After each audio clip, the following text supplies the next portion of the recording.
Party's 2 days local government summit held in Potchefstroom to make presentations on the possible disestablishment of some of the dysfunctional municipalities in the province.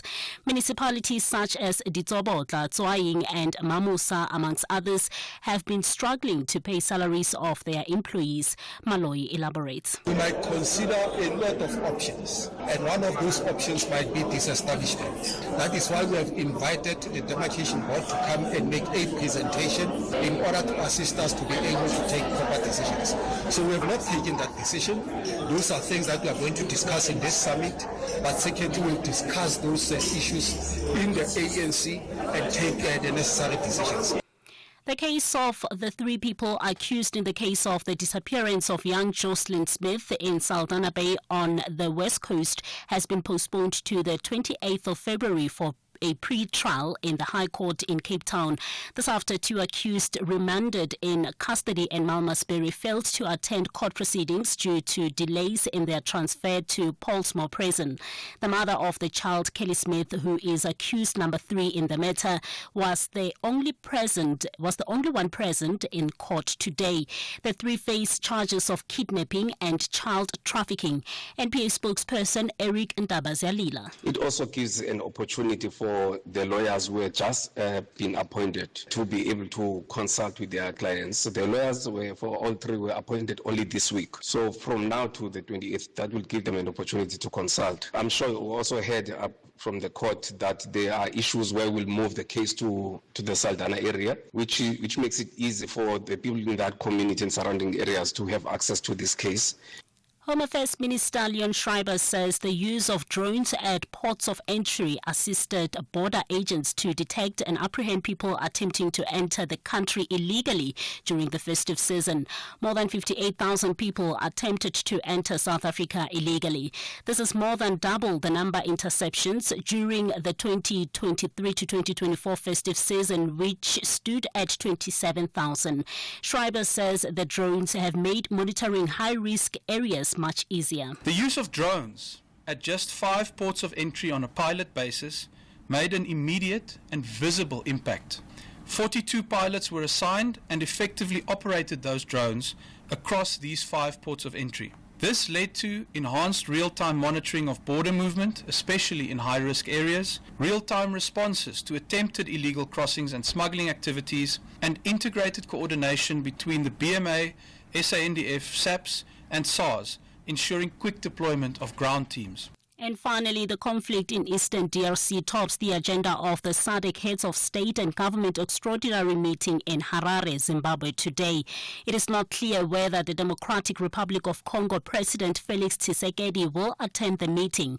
President Cyril Ramaphosa will lead the South African delegation to the meeting, which comes after 13 South African soldiers were killed in fierce fighting with M23 rebels in Eastern DRC.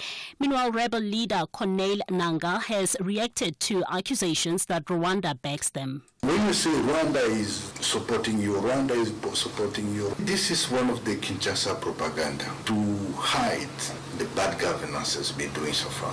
When you look at the MONUSCO contingencies, you have about 10 or even more citizenship.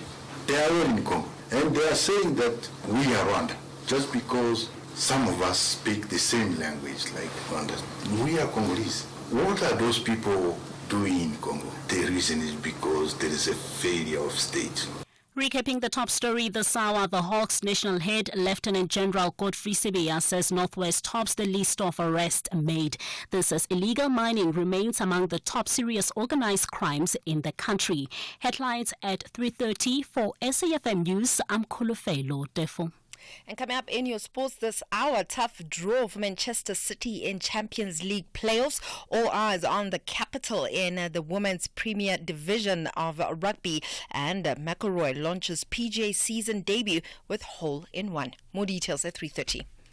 So why should I use We Buy Cars if I want to sell my vehicle? Because We Buy Cars buys cars. But will I get the right price? Of course, We Buy Cars buys thousands of vehicles and knows exactly what every vehicle is worth. Their buyers deliver exceptional service and pay you immediately. And how do I know what they'll pay for my vehicle? It's easy. Visit webuycars.co.za or use the We Buy Cars app. Follow the simple steps and voila, you'll get a fantastic price for your car. We Buy Cars. Quick, easy, the best. The SAFM Playwriting Competition is closing on the 3rd of February 2025. Explore the theatre of the mind and write your 60-minute radio drama play and email it before 5 p.m. on the 3rd of February 2025. Late submissions will not be accepted. For further information about the competition, visit safm.co.za or send an email to drama@safm.co.za. SAFM, leading the conversations that move us.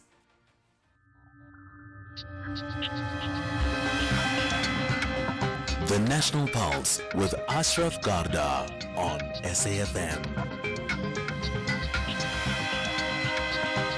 You're listening to the National Pulse, weekdays 3 to 6 p.m. I'll tell you what, get set for stage 3. That's all I can tell you. Stage 3 load shedding. How do you get the debate around the DRC off the front page? How do you get the ongoing debate around expropriation, as has been evidenced over the last week or so, off the front page? Well, get load shedding back on the front page. Welcome to load shedding. Stage 3, I understand, is going to happen this weekend. My name's Ashraf Garda. Welcome to the show. Welcome to the National Pulse. Fingers on the pulse. I just wonder what you think about all of that, right? And of course, we will take your thoughts. So to call in, 086 000 2032. And then you can WhatsApp, text, or voice note 0614 104 107. In fact, here's a quick one to you. You now know there's going to be load shedding. We now know there's load shedding stage 3. Give me one word. I don't need an essay, just one word to describe your feelings, your emotions upon hearing that it's a case of, hello, load shedding, welcome back. With that in mind, the Minister of Electricity, Josiento Ramakgopa, has been, together with Eskom, they've been updating South Africa on a media briefing on South Africa's electricity status. And let's play this sound, which we're going to do right away, where the Minister first acknowledged the decision of NERSA regarding the tariff increases, and then smack bang into that goes, welcome to load shedding stage 3. To start by acknowledging the NERSA decision that was released yesterday.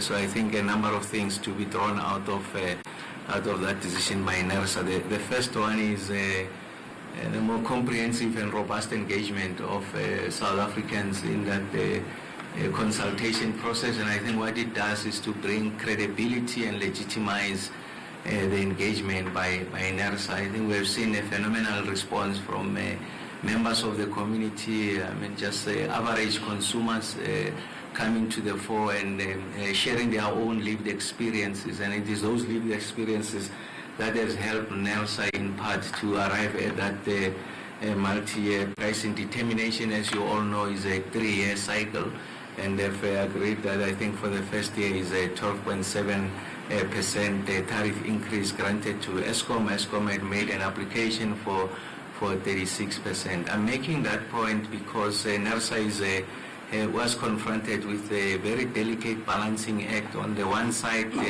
to protect the interest of Eskom to continue being a going concern, generate enough cash to reinvest in its operations, and also the more ambitious build program, the generation side, over 800 billion rands, I think, over the next few years. On the transmission side, about 450 billion rands. And on the distribution side, around 162 billion rands. So Eskom needs, if you like, the kind of revenue injection, or rather to broaden the flow of revenue opportunities for it to be able to invest. And then on the one side. Okay, let's then get to the big issue. Now, we understand there's confirmation, whereas there was an earlier warning, an alert really from Eskom to say there could well be load shedding this weekend. They didn't say there will be, they said there could well be, And then they said it could actually go as high as stage 4 in one shot. I understand now that they've confirmed they will effect stage 3 load shedding. I'm sorry. Let's try and understand what actually has happened, because we've had 300 days plus. We've had celebrations from the president at Davos. We've had the Minister of Electricity also celebrating. We've had Eskom in general celebrating. Maybe rightfully so. Not maybe, rightfully so. That, hey, you guys thought we were going to have the lights off on the 1st of June 2024. It didn't happen. But now, finally. So what actually has happened here? Jose Moleshe is the MD of Rubik, which is an energy advisory and consulting company. Jose, I appreciate your time. Thanks for connecting to us on the National Pulse. Jose, do I have you there on the line? Let's just see if I can... Hi, can you hear me? Yes, I can certainly hear you now. Right, thank you for connecting. Thanks for having me. Thank you so much. Right, I get it. Your pulse is racing as well, just like everybody else around load shedding. No, it's not. Okay, why not? Why would you? Well, tell me what you think about what's happened here. Well, what I know about electricity systems that are fragile and that don't have sufficient reserves to back up should there be any issues is that there will be incidents from time to time that will trigger a challenge, and that will have to be managed at that time. That is universal. The only difference is that other countries tend to have significant reserve capacity to deal with that eventuality. So we're told from an Eskom perspective, 2 of their best performing plants have had, interestingly enough, 3 units each. That's Letabo and the other one, 3 units each. That's almost 3,600 megawatts of capacity that is had issues. And obviously they've always had these unplanned outages continuing. So returning back some of the units took longer.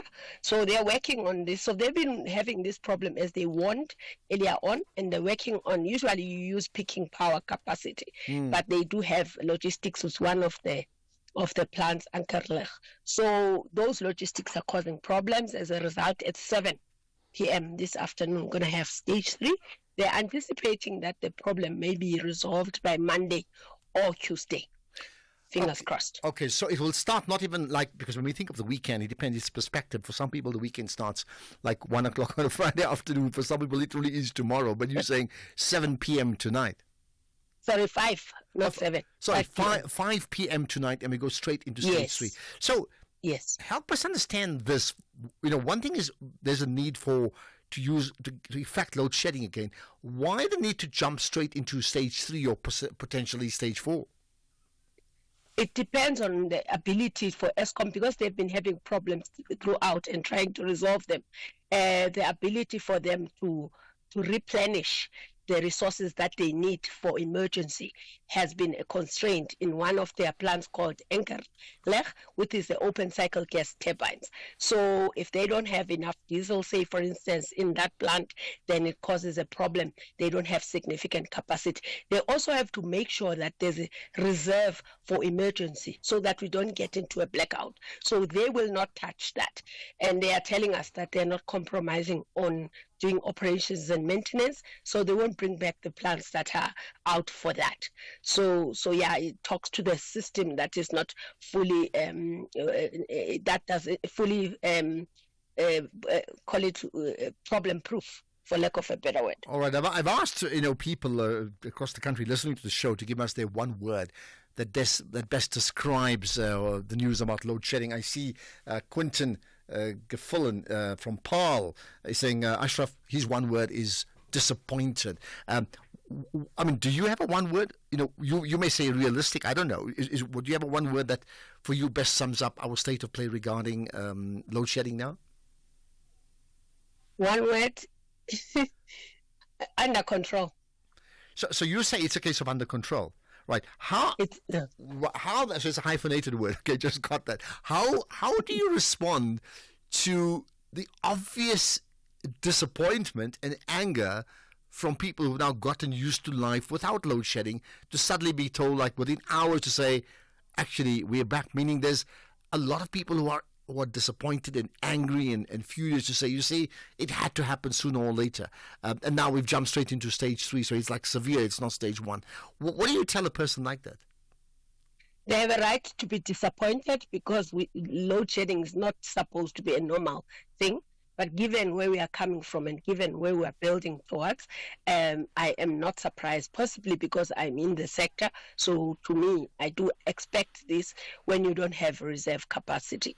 But I'm disappointed also. Obviously, everybody would be disappointed. But what gives me comfort is the control that at least within a certain period of time, and typically a weekend is not a big demand period where people are at work. So at least I'm comforted by those issues, but I feel for people who are disappointed. We shouldn't be here, and it's quite an inconvenience to have, but it's the reality of the system. And you're saying it's expected to be under control and therefore back online, if I can call it that, on Monday. Are you convinced? Or Tuesday.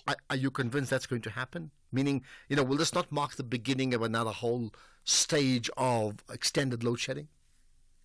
If they return the units as anticipated, which they've mentioned which units, 1 will be returned to, or 2 will be returned tomorrow, and then progressively they return. If that works according to plan, yes, I think they will be able to do it, because with the load shedding us means that they reduce the supply, and that therefore gives them room to try and build on the dams, for instance, to build to make sure that there's enough diesel. And once that is there, they will be able to rely on that to meet the capacity. So I'm cautiously optimistic. All right, you spoke about reserves, and you said the one set of reserves are the reserves. The one to prevent a complete national shutdown, right?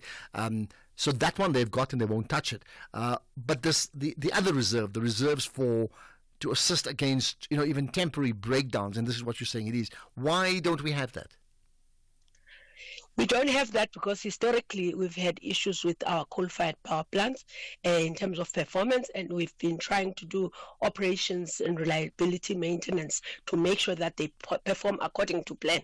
We still have just close to 13,000 megawatts, which is maybe about 4 times the size of maybe Zambia capacity. That is still not reliable. So Eskom, as they've been saying, the generation recovery plan has been working in terms of us not seeing load shedding, but it's not a complete job. They are still working on making sure that when we return when the plants are off, they are returned quickly when issues happen. So not 100% of the capacity is back. As NERSA had said during the tariff application, they are expecting Eskom to go up now to 75% of the plants being available. That's probably the best performance that can be expected. So because we don't have everything in line, everything working, we are working on making sure that we do maintenance to make sure we improve reliability. We don't have the reserve, that standby capacity that's sufficient to that, like we used to have some years ago. We had 15%, almost up to 20%. That's not something that we have. Okay. And lastly, and this sounds bizarre, should we be sympathetic towards Eskom or not? Well, we should be sympathetic because we as the citizens sat when problems were happening within Eskom and did not fight until we suffered from load shedding. Electricity infrastructure is a long-term game. You have to start early to resolve issues, and the impact will only show after a period of time. So from that perspective, we should be sympathetic. At the same time, no, we shouldn't be sympathetic especially the previous leadership, in terms of what they could have done to mitigate this issue. It's a complicated issue. Okay, let's leave it at that. It's more complicated by stage 3 load shedding. Work that one out, right? Hussein Muleshe, the MD of Rubik, which is an energy advisory and consulting company. So certainly Hussein plays in that space. Thank you for your time. We'll have this conversation up as a podcast ASAP. Much appreciate your thoughts. So let me put it to you, the audience now. What's your one word, just one word, no long story, one word that best describes your emotions now that you know we're going into load shedding stage 3 at 5 p.m. today, Friday.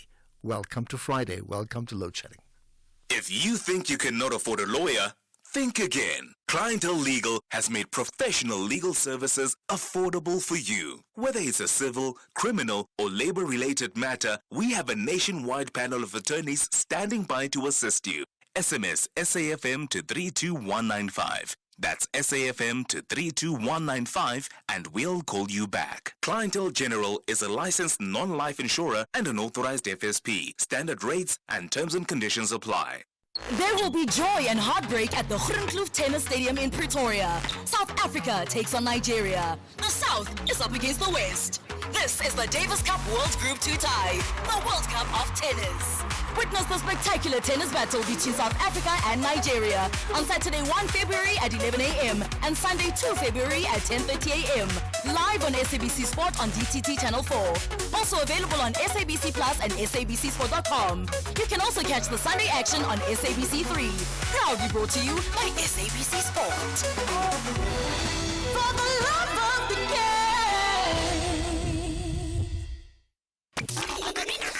I'm Michelle Constant. Join the JSB crew and I every Saturday and Sunday morning between 7 and 10 a.m.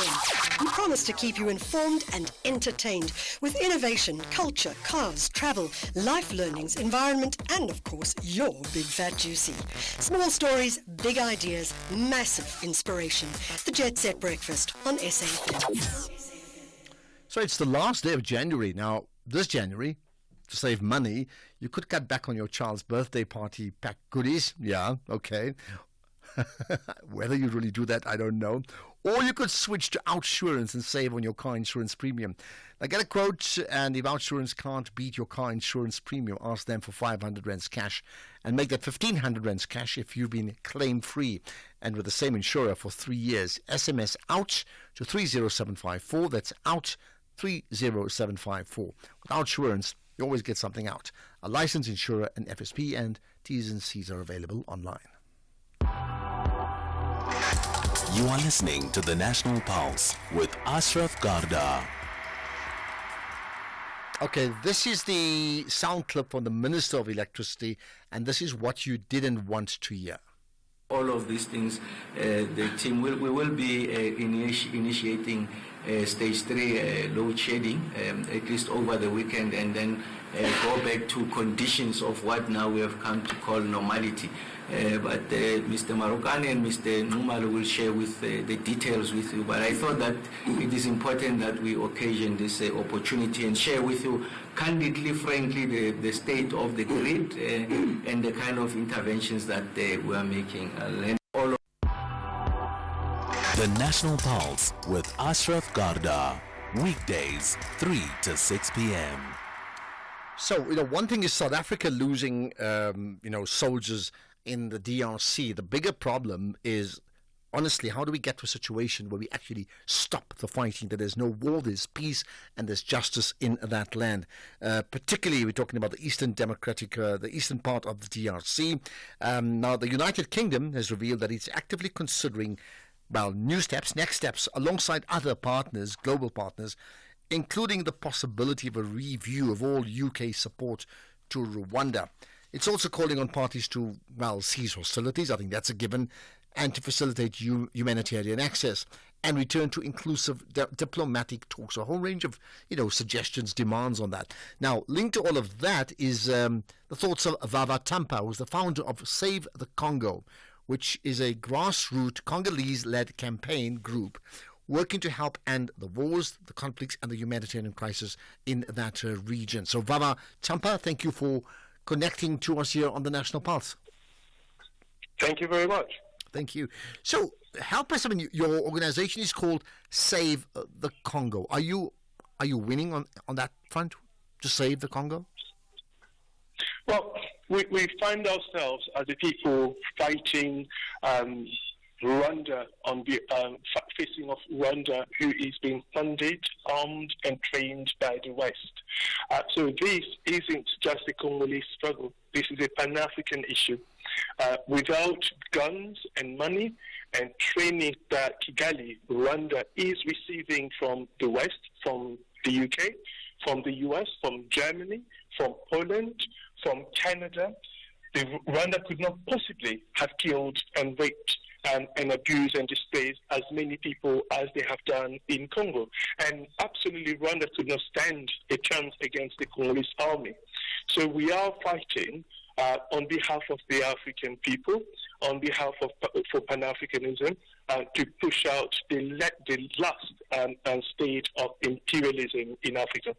When you say we are fighting, right? Explain the nature of your fight. I mean, what's your method and your strategy? Look, the fight, there are people fighting on the ground, and here I have to express our gratitude as a people to South Africans, particularly those who have lost their loved ones. Their sons have given their lives alongside Congolese people, taking a stand against imperialism in Africa. So I have to pay tribute to them. The fight we are pushing for, it's in lobbying, in campaigning, in pushing for the creation of an international criminal tribunal for Congo, because at the heart of the struggle the Congolese people are facing, it's a culture of impunity, the culture of impunity which allows people like Paul Kagame, the president of Rwanda, to continue to kill and rape and abuse and displace as many people as he has done over the past 3 years, and still receive every single year $1 billion. So in 2021, when RDF, when soldiers from the Rwandan army crossed into Congo and began to kill and to rape in order to loot natural resources, minerals that makes your mobile phone vibrate, minerals that enables you to have a television in your home and so on and so forth. When Rwanda began doing that in 2021, the US, the UK, Canada, Poland, the rest of the EU gave that country, gave that government, gave that president $1 billion. In 2022, they received another $1 billion. In 2023, in 2024, and now even in 2025, as we are speaking, as South African soldiers have been killed on the ground, fighting against Kigali, soldiers for looting Congolese minerals, Rwanda is still receiving $1 billion in aid. No one can tell me. I challenge your listeners to tell us which country in the world can commit so much crime, so much violence, and kill UN peacekeepers, including people from Malawi and Uruguay, and still receive guns and money and training. Well, I can think of many. The world is very, very complicated and ambiguous on a whole range of issues. But let's not go there for the moment, right? What would need to happen very quickly before I get to news to achieve what we think about as a lasting peace? Well, at the moment, the top priority is SADC will need to take a stand. I'm hopeful that South Africa is going to double or triple its presence in terms of military forces in that part of the world. I am hoping that other SADC countries are going to volunteer troops to fight along the Congolese people, to flush out soldiers from Rwanda. That is a short-term objective. In terms of long-term objectives, once SADC, alongside the Congolese soldiers and people, flush out Kigalis out of Congo, the next stage is going to be the creation of an international criminal tribunal for Congo in order to address the fundamental impunity issues, because peace begins with justice. We cannot have peace until we have justice. All right, we've got a maximum of a minute. Just if you can answer these two things in one go. What then do you think is going to come out of the SADC meeting that's taking place today in Harare in Zimbabwe? And then what role, for example, should clubs like Arsenal Football Club that carries the sponsor from Rwanda on their football jerseys, what role should they be playing right now? No, the Congolese position, all of us, collectively as a people, we are hoping that out of today's meetings in Zimbabwe, that SADC recommit in standing alongside the Congolese people, in fighting and pushing out Kigali's troops out of Congo in order to end this imperialism in which Kagame has allowed himself, is prostituting himself to the West to remain in power. And if and I hope the UK is going to do it soon. Once the UK ends its military, its financial, its political and diplomatic support and protections of President Kagame in Rwanda, there is no argument for Arsenal to continue to legitimize a country, a government, and a president who is responsible for war crimes, crimes against humanity, and crimes of genocide. Okay, let's leave it at that. But you're saying once that happens. Thanks for your time. Lots to consider based upon your conversation with me, Vava Tampa, the founder of Save the Congo. Thank you for your time. Let's get straight to the news headlines. Here's Holofelo Tefu. Good afternoon and thank you, Ashraf. In the headlines this hour, Power Utility Eskom has announced the start of Stage 3 load shedding from 5 p.m. this evening, lasting throughout the weekend. The utility says that the reason for load shedding is due to unexpected breakdowns at some of its power stations.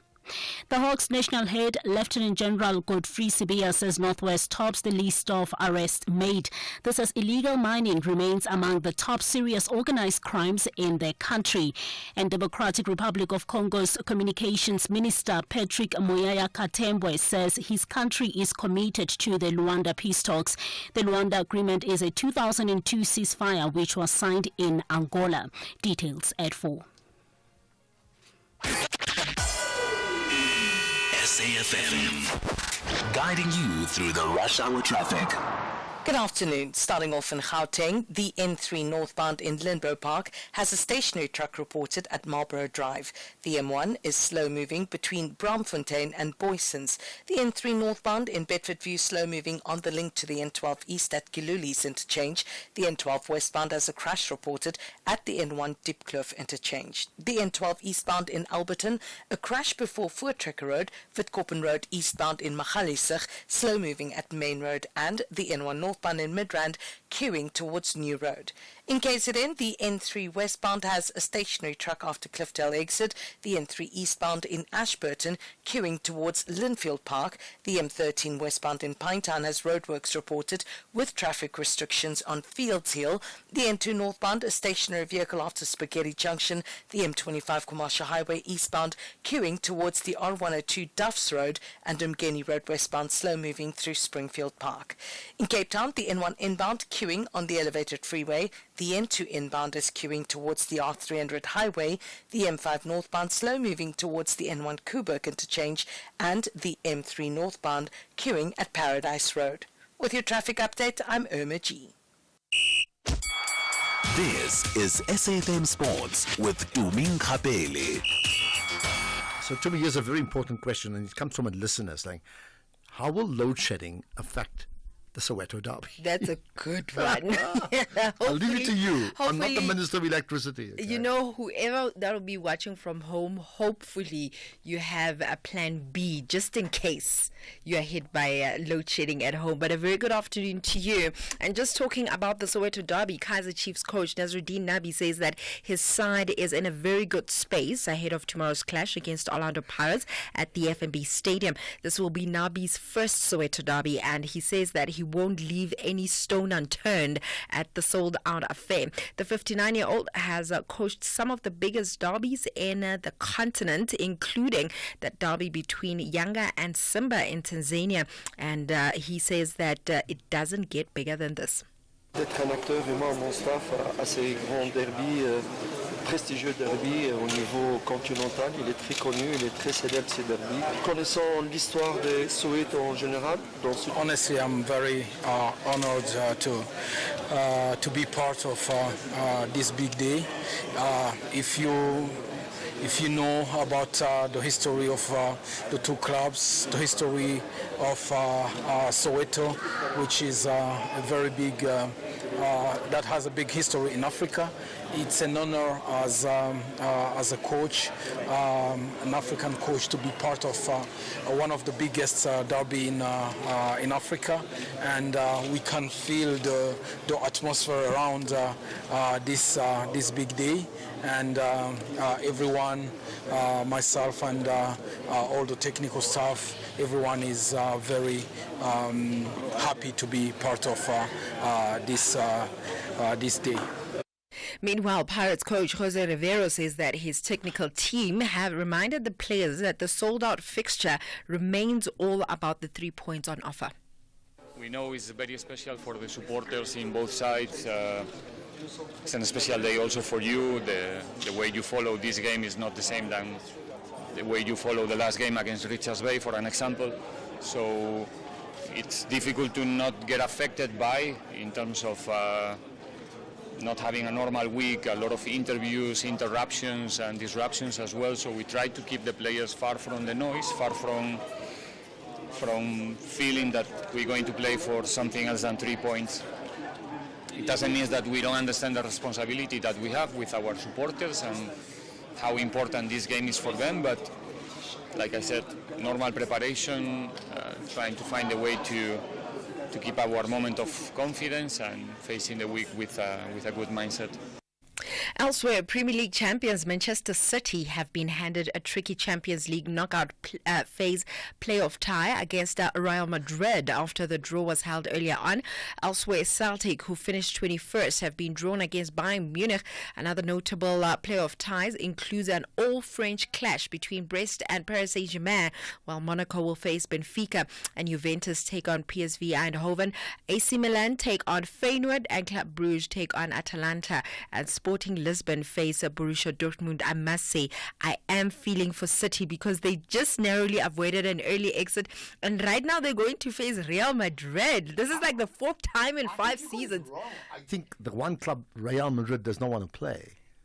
Oh, so do you think it's the other way around? Yes, because Man City are underperforming, but they're a big club like Real. I mean, they are.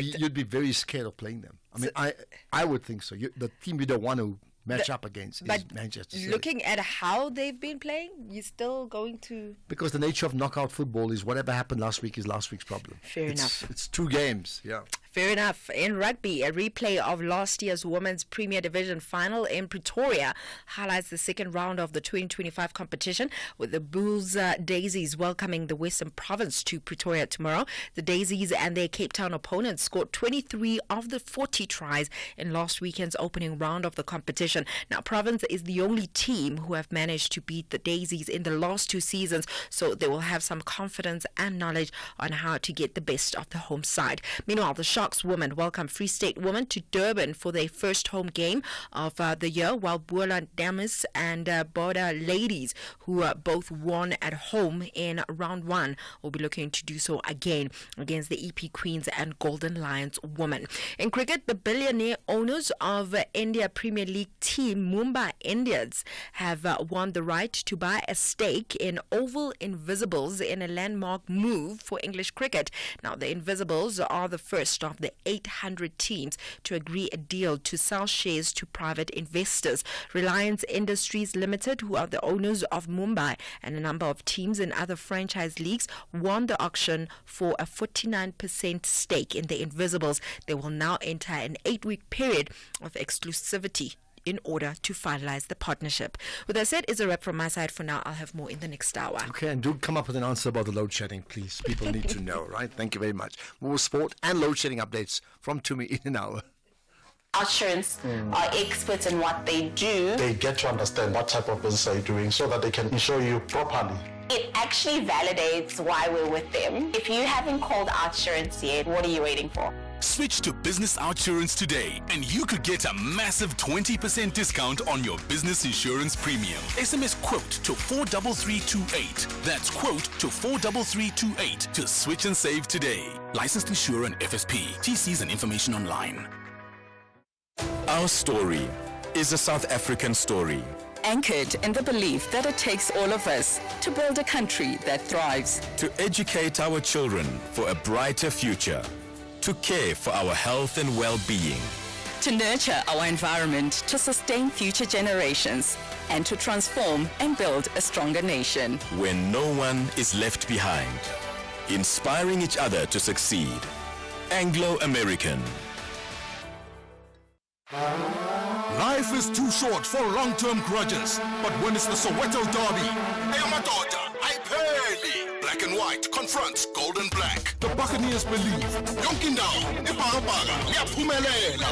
While Amakhosi still emphasize Ikhosi aliphela umoya. Experience Mzansi's biggest football rivalry, Orlando Pirates versus Kaizer Chiefs, on Saturday, 1 February at 2 p.m. live on SABC1 and at 3:30 p.m. on SABC radio stations. Also available at your fingertips on SABC Plus. Proudly brought to you by SABC Sport.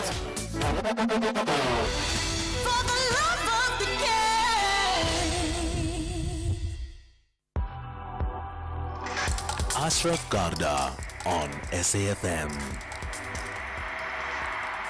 So I asked you for your one word that you would use to describe your feelings about load shedding, now that we know we're kicking into load shedding 3, stage 3 at 5 p.m.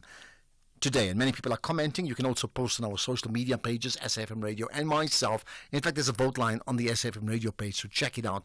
But you can WhatsApp your text message 0614 104 107, and I will take your calls in about 10 minutes time, 086 000 2032. Well, one of the things that South Africa often talks about, and the importance of it, and going back to, say, even in Davos last week, is what's the level of investment in the country. And we need investment. We need foreign direct investment in our country to help grow the country for all the goals that we all set for ourselves individually and collectively. So here's an interesting thought, right? Soweso, that's a company, they've announced plans to invest, and listen to this number, 31.5 billion rands in a state-of-the-art coal-to-fertilizer facility that's in Mpumalanga in the Creole region, and that I understand is on track. It's been driven really by someone you're very familiar with, businesswoman, former Miss South Africa, TV presenter Basitsana Khumalo, together as part of a Black Empowerment Economic Partner Project. And there's some interesting numbers that come out of it, but linked to all of that is the person who drives it all, and that's Paul Erskine, who's the Soweso's founder. So, in fact, we've got both of them on the line. So, Paul, welcome to the show, and Barsi, welcome to the show too. Thank you very much, Ashraf. Good afternoon to you and your listeners. Thank you. It's been a while, so good talking to you. So, Basitsana, thank you for your time. Paul as well. Appreciate it from your side. Paul, let me start with you, Paul. The need, I suppose, when we look at it from a South African perspective is one thing, but any investment into the country is critically important. What, from your side, what convinced you that there's a need to invest in this project in Mpumalanga, in our country? Thanks, Ashraf. From our side, it's reinventing ourselves and being environmentally responsible, because we're to repurpose our coal mine. Basitsana and myself are the co-shareholders with two other entrepreneurs in the coal mine. And, COP26 kind of told us that the writings on the wall that coal is going to be moved out. And really this whole project is about, repurposing coal and creating food security. So hence coal to fertilizer. Yeah? Well, it's interesting when you talk about coal, for most of us, it's coal, that as a source of driving energy supply. And yes, the issue of Eskom is very topical, but also the move around, green energy. So therefore, limiting the use of coal. So you're saying, in fact, this transformation of the purpose of coal will certainly assist in the global transformation issue around clean energy. Paul? 100%, yeah.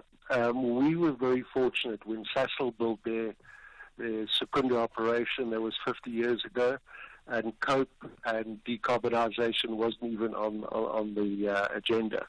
We've managed to design everything and engineer it right from the beginning, bearing that in mind. So there is total carbon capture throughout the whole process, and making a very clean fertilizer, and obviously, food security with engineering excellence. Yeah. Okay, let me bring in Basitsana Khumalo once again in.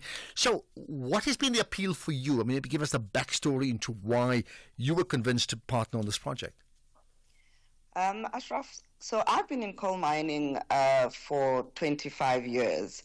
It's what I actually really do on a day-to-day basis, and I've been in partnership with a lady, Lindy Ligeti, for those 25 years as ProDirect.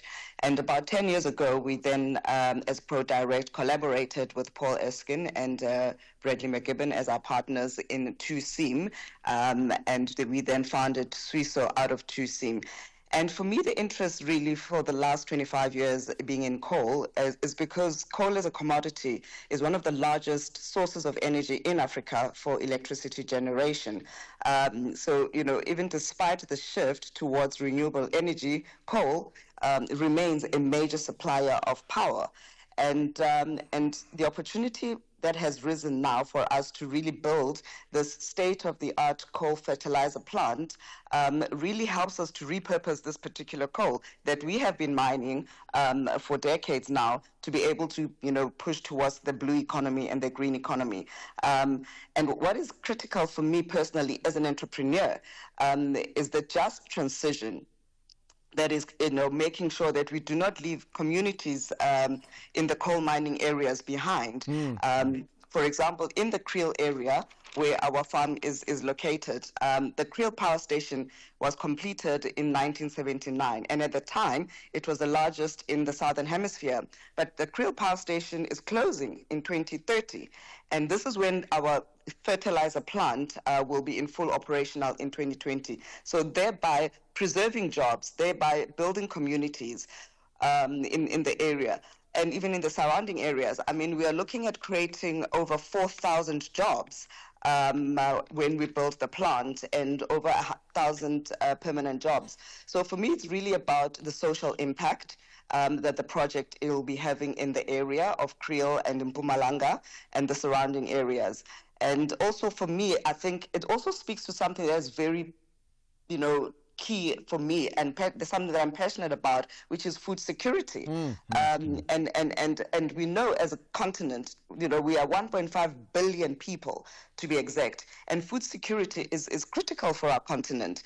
And so this fertilizer business is really going to speak to that mandate of food security, which is also part of what the SDG goals are about, specifically SDG Goal 1 and 2, which speaks about no poverty and zero hunger. So the fertilizer plant really speaks to the food security, which also obviously tackles the SDGs and the green economy. Well, that's so important. Before I get back to Paul, just one, staying with you, Bossy, here's the thought. You spoke about impact on the community. I mean, you're right. For so long, there's been this accusation, especially against big business, that in fact you literally extract and then you move on, and then you leave a town or a community devastated, and they just don't see the numbers, don't match up, right? So how do you think this will change that community besides giving them jobs? It's going to change the landscape and the economics of those communities in that we're going to be building hospitals, schools.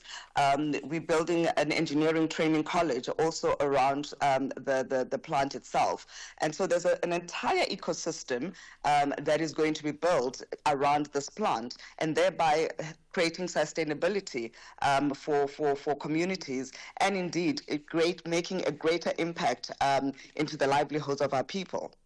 Paul, let's get back to you. Just regarding then just explain the coal to fertilizer, how that then practically will change. Because I mean, ultimately you need to deliver that product or the project to market, right? Explain that.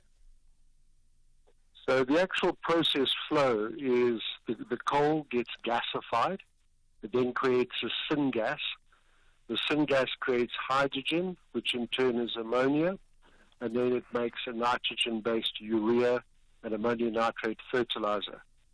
So it also makes blue low-carbon methanol. That's where we sink our CO2. And our surplus CO2 is then desulfurized into a gypsum. That's why we capture 100% of our CO2.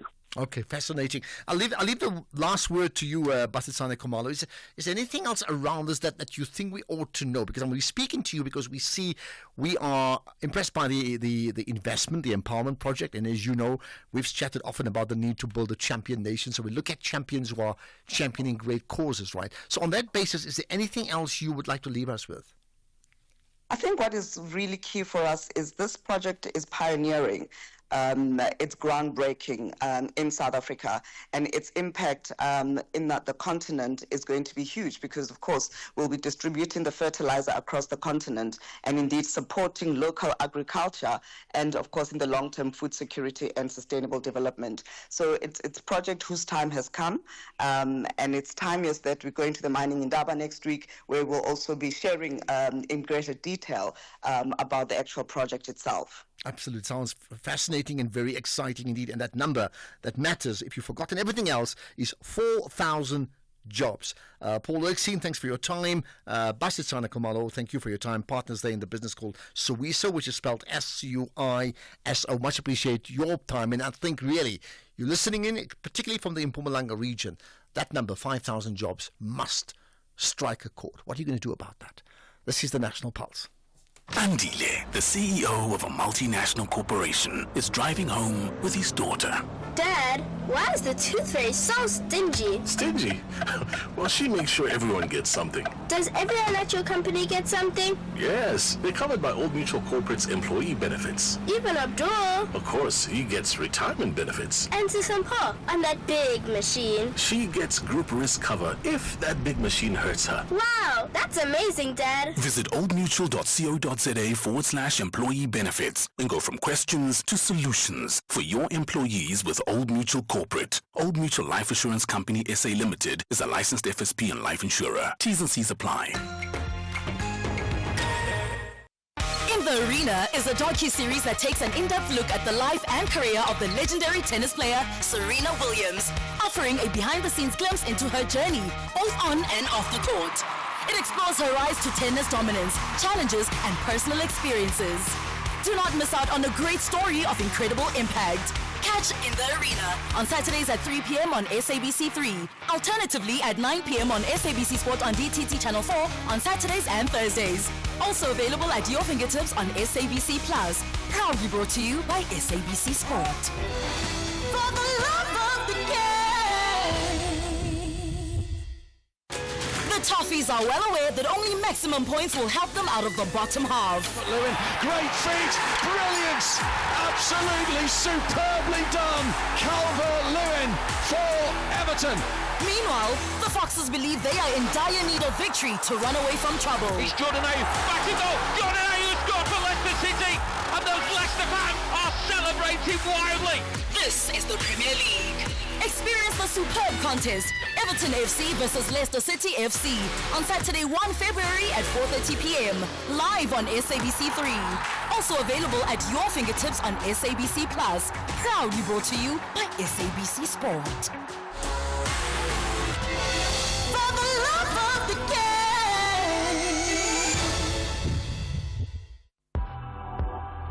game. The National Pulse with Ashraf Garda. Weekdays, 3 to 6 p.m. So seriously, what are you thinking when you got the news today that load shedding is back? Orsia in Mahwele commenting on electricity. Go for it. Hello. Hello, sir. How are you? I'm very good indeed. Right, your point?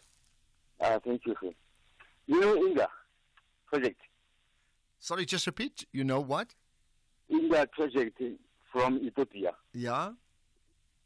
So these guys, they want to implement the electricity for the continent free of charge. Right. So the Egyptians were against that in Sudan. So until they resolve the matter. So I wonder, maybe ESCOM, they're afraid of that. They just want to get money from us, from there. Yeah, but I mean, you're not commenting about the actual electric. I mean, look, obviously ESCOM are investigating all sorts of things. They're not silly. They would know they have to look at different forms. But I mean, what's your thoughts about now? Can you comment on that? So now, load shedding, guys, no. It mustn't be like that. Hey? It mustn't be like that. Load shedding. They never think about us. Well, okay. I think they have thought about you. That's why they've announced it. They got no choice. That's what they're saying. I'm not saying I like what I hear, but that's the story. Orsia, thanks for that. Right, let's get some more comments. And there's certainly a whole range of people commenting on the issues. And I asked you for one word that best describes your feelings towards load shedding. Good afternoon, Ashraf. This is Makwara Shinyazo from Tambo. Yeah, one word that I would use to describe my frustration, with Eskom, I would say unreliable. Eskom is very unreliable. You never know what will happen tomorrow. It may, this Eskom is very unreliable. You don't have to rely on them. They will surprise you when you are just enjoying your honeymoon, not knowing what the outcomes will be tomorrow. It is totally dangerous. You have to be always prepared and always be prepared for everything, because Eskom is unreliable. Unreliable. Let's look at more. Please, if I can ask you, there's a lot of people sending voice notes, 30 and then 40 and 52 and 60 seconds. It's too long. We need to get it to 30 seconds maximum. Shorter is also fine, but 30. Otherwise, it's incredibly difficult to actually play them. I can tell you. Good afternoon, Ashraf. Stage 3. That's what I will not forget when I vote next year, and I urge my fellow listeners to do the same. And I think that ANC's downfall is imminent and inevitable. We are sick and tired of this government. Thank you very much. Peter Maila Machaba from Letswat. Peter's very clear about that word, Aish. And you'll remember that issue when you go and vote. Thanks for that, Peter. More afternoon, Ashraf. Ashraf, since May last year, it was not rainy season. A lot of people had migrated from the grid, national grid, electricity grid, to solar energy. Now it's rainy season with cloud cover. They are receiving a lot less solar energy. So they went back to the grid, the national electricity grid. That's why Eskom is now struggling. They must not lie, man. That is the reality. People have gone back to the national grid because there is no solar energy there. Norman from Brixton. Norman, you seem to know all the answers on that one there. Here's another one about the one word. Good day, Ashraf. We have got the biggest clash in our soccer calendar tomorrow, and now load shedding. My one word, disheartened. Your one word is disheartened. Let me tell you what's my one word. I can't even repeat the word, but it's the type of word that you would use when you support a football team and your player is about to score a goal, like a must-score goal, 90% he should score, and this guy misses the sitter. And that response from you, what you feel, I will not repeat it, okay? But that one there is my one word. Okay, I believe that's the mayor of Cape Town, Jordan Hill-Lewis, has confirmed that the city of Cape Town has now activated its load-shedding protection ability. This is a response to Eskom's announcement about load shedding. The City of Cape Town will immediately activate 2 stages of load shedding protection for residents until 10 p.m. tonight and all through noon on Saturday.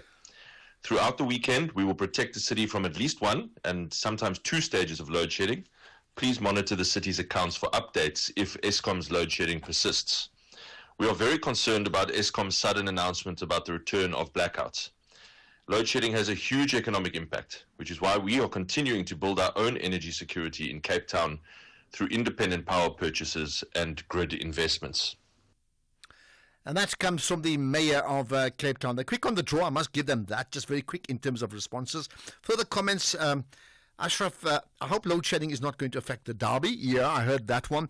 And then another one, load shedding was always not avoidable, given 30% of the population subsidizing 70% of the population that does not pay for electricity. From John in Cape Town. John, I honestly think it's a lot more complicated than that. Let's get the news now. It's 4 o'clock. Here's Kgolofelo.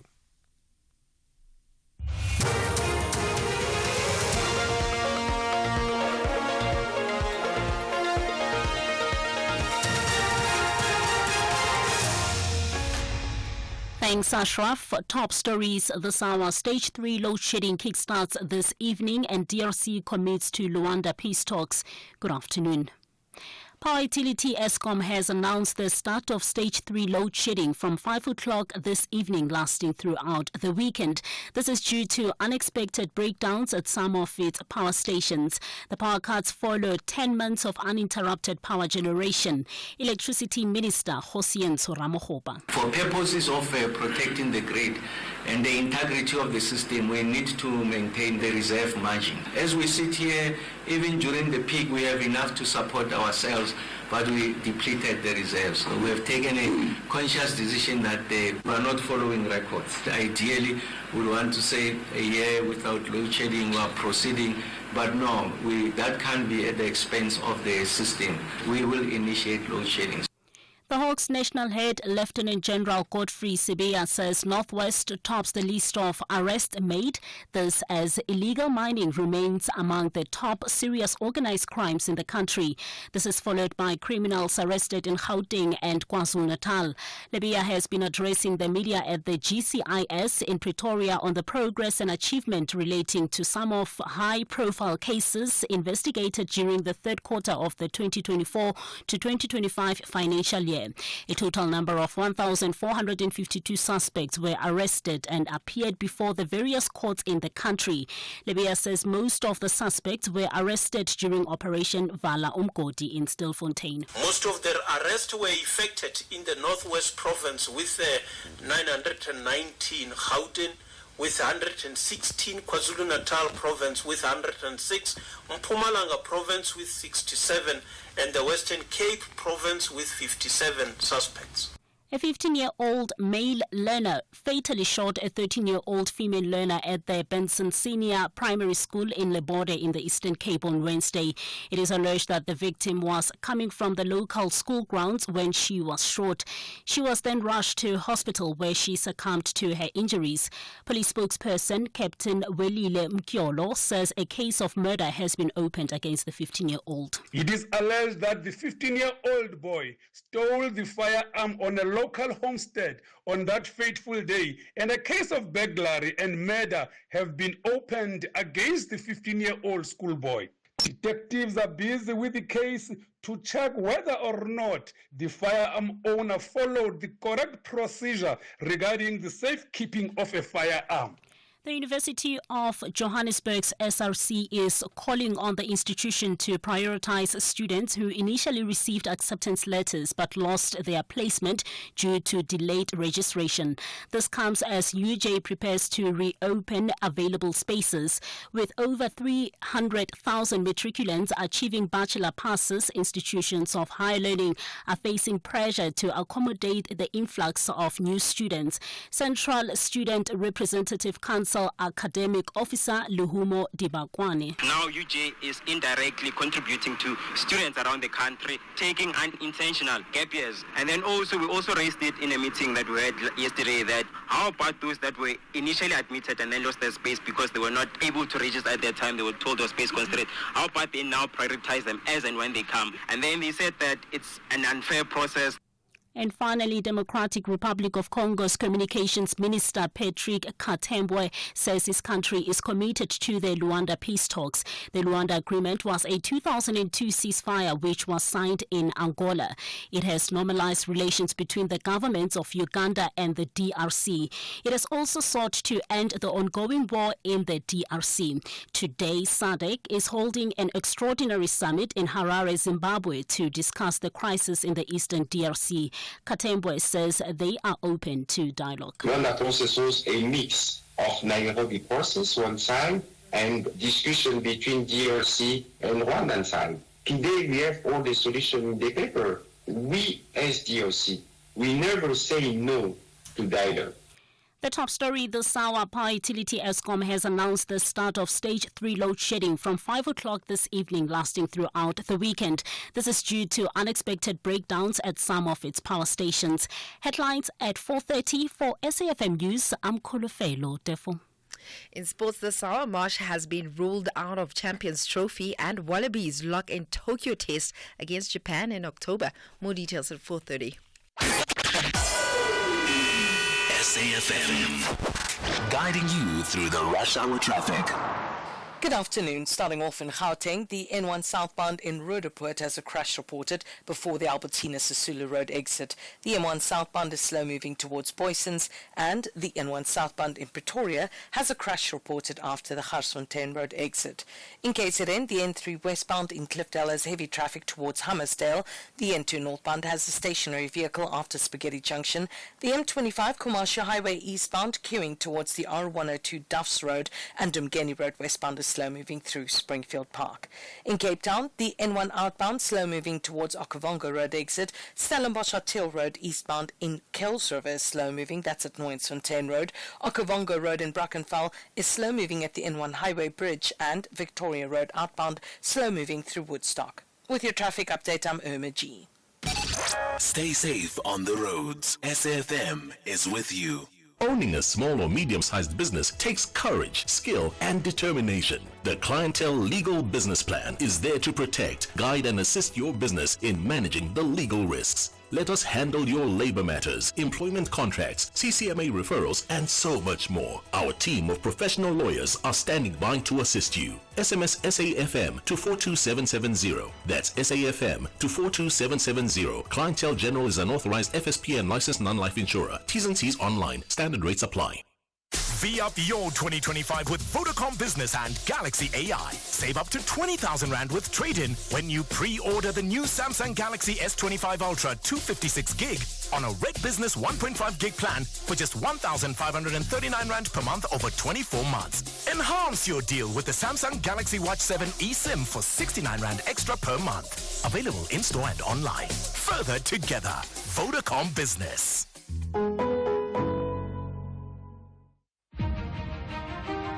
The SAFM Playwriting Competition is closing on the 3rd of February 2025. Explore the theatre of the mind and write your 60-minute radio drama play and email it before 5 p.m.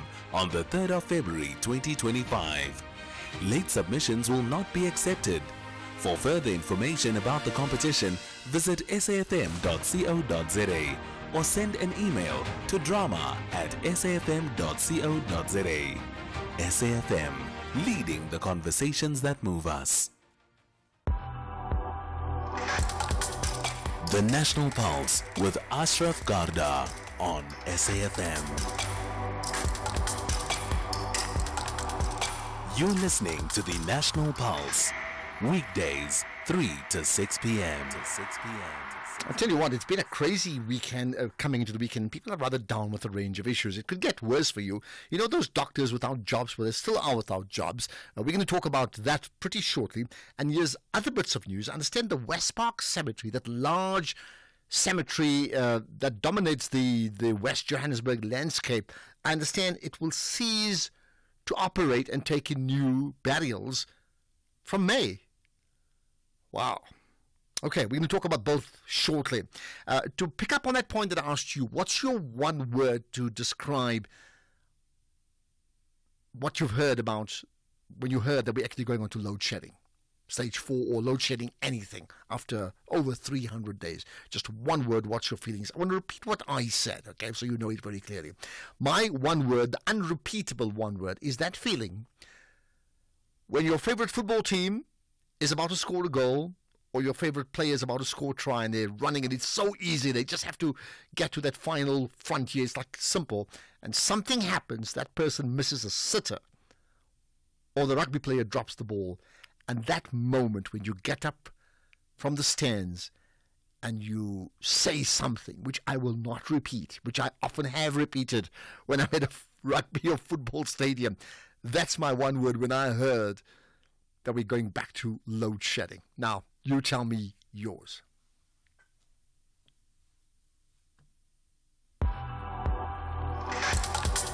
Ashraf Garda on the National Pulse. Okay, so that's my unprintable one word. But the question is why? Why do we have load shedding? Lots of listeners have got their own theories, including the DRC and many other things. Well, the Minister of Electricity and Energy, Dr. Kgosiento Ramokgopa, well, he has given this reason. Then we had a situation where at the two of our best performing power stations, really, Matimba and Letabo, where we had a number of units failing at the beginning of the week. So that's the second matrix in that perfect storm, and then the third one was that there were other units that delayed in coming back. So as a result of that, what that meant is that for most of the week we had to rely on our open cycle gas turbines, essentially in layman's words we were burning diesel. Remember, the peaking plants are designed to do exactly that, to help us to be able to stave off the intensification of load shedding or the initiation of load shedding. So what that meant is that we ran those peaking plants and we exhausted, if you like, our reserves. We're at a point where, for purposes of protecting the grid and the integrity of the system, we need to maintain the reserve margin. So if you had to ask me, as we sit here, even during the peak, we have enough to support ourselves, but we don't have, we have depleted the reserves. So we have taken a conscious decision that we are not. Ashraf Garda on SAFM. Well, if you have a one word that's just something else, then I certainly want to know about it. Okay, let's get on to another important issue. We've been speaking about it all since the turn of the year, about these medical doctors and others in the medical space, right, who've been unable to get jobs. So specifically doctors who completed their community service, and I think it was 500, it's probably gone up to 1,000 now, we understand, who have been unable to get jobs. And the Minister of Health, in conversation with me about 2 weeks back, was very clear. We don't have the money. So that's the bottom line. Go and find another job. Sorry, else. I'm sorry. We just don't have the money. Speaking about budgets, okay? So it is in that context that the South African Medical Association held a protest today in Pretoria, and understand they went to the National Treasury effectively to say, give me the money, isn't it? So what actually happened? Dr. Cedric Sihlangu is with me, the General Secretary of SAMATU. Dr. Sihlangu, appreciate your time. Thanks for connecting on the National Pulse. Reading, Ashraf, and thank you for the invite. Thank you. Right, so your choice of going to Treasury to protest, I have my ideas why, but you tell us. Sure. Look, you'd remember that this problem of unemployed healthcare professionals is one that has been ongoing. It's persistent, and it recurs every year. I think this is the fourth year. We've been holding various marches. We've marched to the Minister of Health sometime, I think, in 2023. We've been to the various MECs for health. We've also been to various premiers. But throughout our intensification of our protests, everyone tells us, look, we really have a problem with the fiscus and its national treasury with austerity measures, and our budgets are cut, and there's really very little we can do. And it became obvious to the national leadership of SAMATU that, look, this firstly is not a problem of doctors being unemployed. The problem here is about the actual public healthcare system crumbling and failing, and which is now in a crisis. That in clinics you don't find nurses, you don't find pharmacists, you actually don't even find medication. I mean, our go-go's go there for Panado because they've got joint pains and they can't get assisted. So we then realized that we really need to get to the nub, or the source of the problem. And it became obvious that we need to address this directly with the finance minister, because, of course, the austerity measures, when directed towards health department, the implications are too dire. They're severe, because the people that we're talking about are people who are poor, indigent, who can't afford private health care. But unfortunately, the decision makers, who are the ministers who sit with PARMED, and they've got access to private facilities, they've got specialists whenever they've got a headache. Now, the bulk of the population doesn't have that kind of access. So it can't be that you are able to cut a budget in a system that you are presiding over and managing, but you yourself don't utilize that public healthcare system. Hence, we made the call that all ministers, all MECs, and all members of the executive must relinquish PARMED and actually be compelled to utilize public hospitals and public clinics so that they can feel the plight of the poor. They can stand in a queue and realize how it feels to not find medications when you get to the front of the queue at the pharmacy in a public hospital. Okay, so has that call been made today, or is that an old call? This is a very new call, because we've realized that it doesn't help, Ashraf, every time we talk about the plight of the poor, because remember, the doctors are merely a vessel. They're a mouthpiece, not for themselves, because by their very training, all healthcare workers know that it's not about you. You advocate for those who don't have a voice. And that's what we've been doing. When we say employ healthcare workers, when we say employ nurses, employ pharmacists, it's not because we are saying we want the money and we are hungry. We are saying there are people at the end of the road dying. There are kids who don't have access to this very crucial skill. So we've been making this call, but what we quickly realize is that it falls on deaf ears because the Minister of Finance has got PARMED. So he's insulated from the real problem, the real effects of an underfunded public health system. But yesterday or day before, the Deputy Minister of Defense spoke about the problems in the DRC and said, we don't have the budget. Then we spoke to the Minister of Health last 2 weeks back and he said, we don't have the budget. When we talk about issues regarding the fire engines in Joburg, we don't have the budget. Now, all of that links back to money, right? So let's just start with the doctors firstly, because we know when we spoke about it a few weeks back, there were 500 doctors, I believe, unplaced. So what is the number of doctors who have been unplaced now that have completed community service, and primarily they've not been placed because hospitals can't employ them because they don't have the money?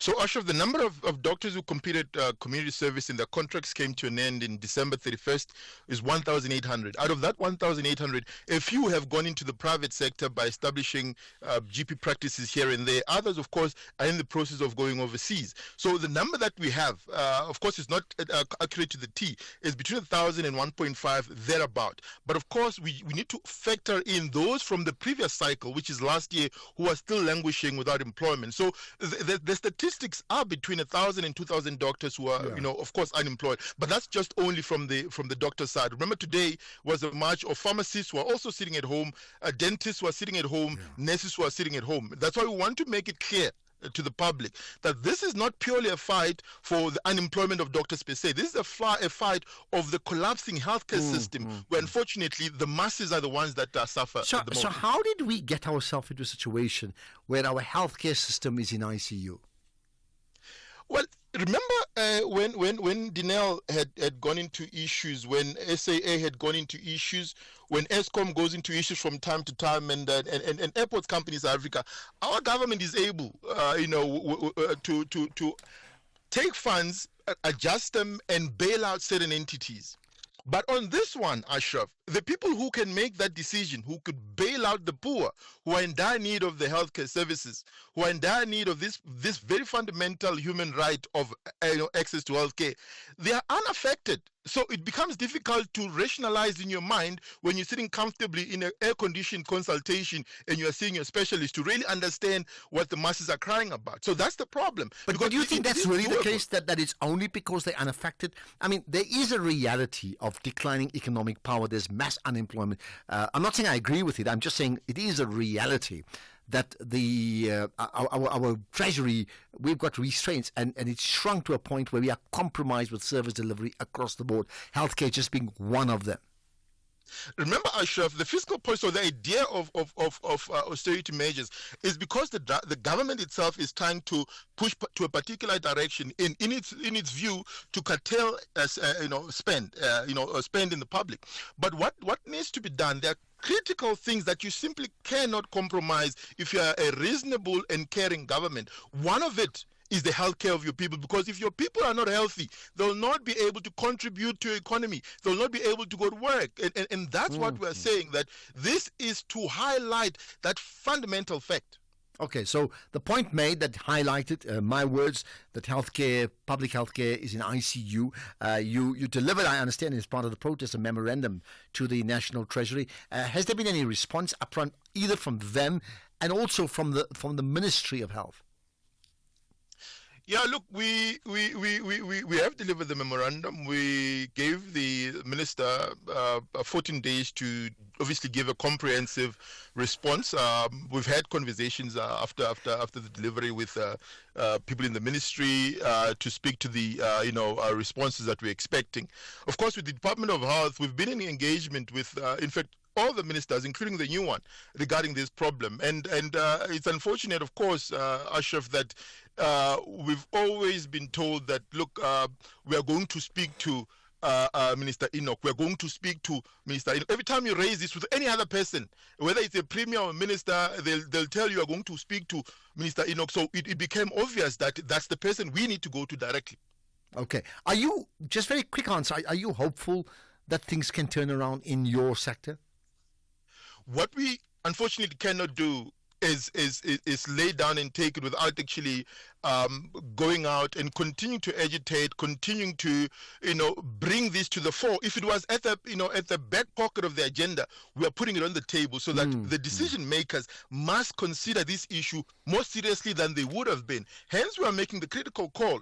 They should therefore relinquish their own permit, their own privileges, and be with the masses. I think once we get there, we'll be more understanding, because the problem now is they are not feeling the pain and they're insulated. So they need to come as public representatives and actually be part of the public system that they are actually governing. And quick answers as part of the MOU. I mean, you've made that call and you've said given them 2 weeks to come up with answers, and if they don't, then what?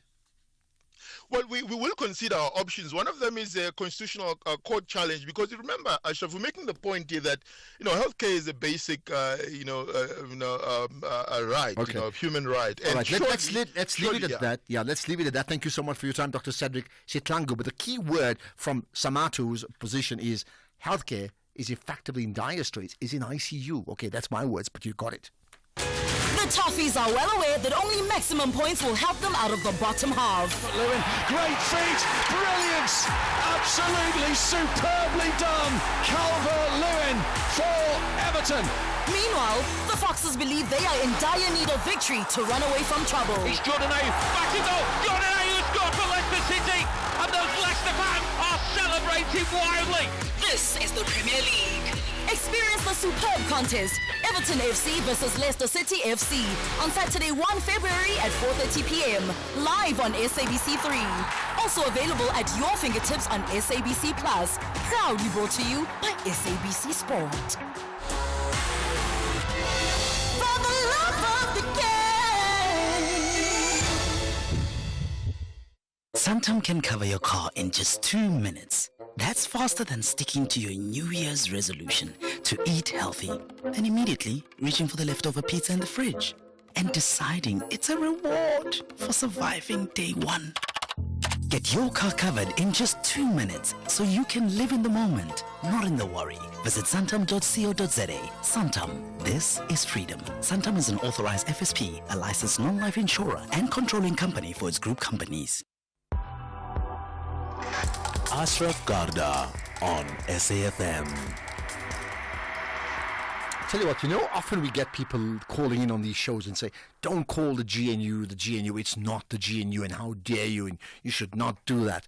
And then taking the same argument up to the SABC. In fact, the MK party filed an official application to that to say the SABC's use of the term GNU is not acceptable. Well, that case went through a court hearing, and now there's confirmation that the application by the MK party against the SABC's use of the term GNU has been dismissed. So there we are. GNU it is, whether you and I like it or not, isn't it? Now, what about this, like it or not? I've just heard news that the West Park Cemetery will cease to operate in May. Not for a few weeks. Is it forever? We'll find out with Jenny Mudley, who's the City of Joburg, or Joburg City Parks and Zoo spokesperson. Jenny, thank you for connecting to us here on the National Pulse. Thank you so much, Ashraf. And I just want... Sorry, are you still there? We just think we lost you for a sec, yeah? Jenny? Okay, we'll get to Jenny in just a second. We just lost her for just a moment or so. Don't forget to pick up here, give me your thoughts. Here's another one, Ashraf. We don't have water from 10 a.m.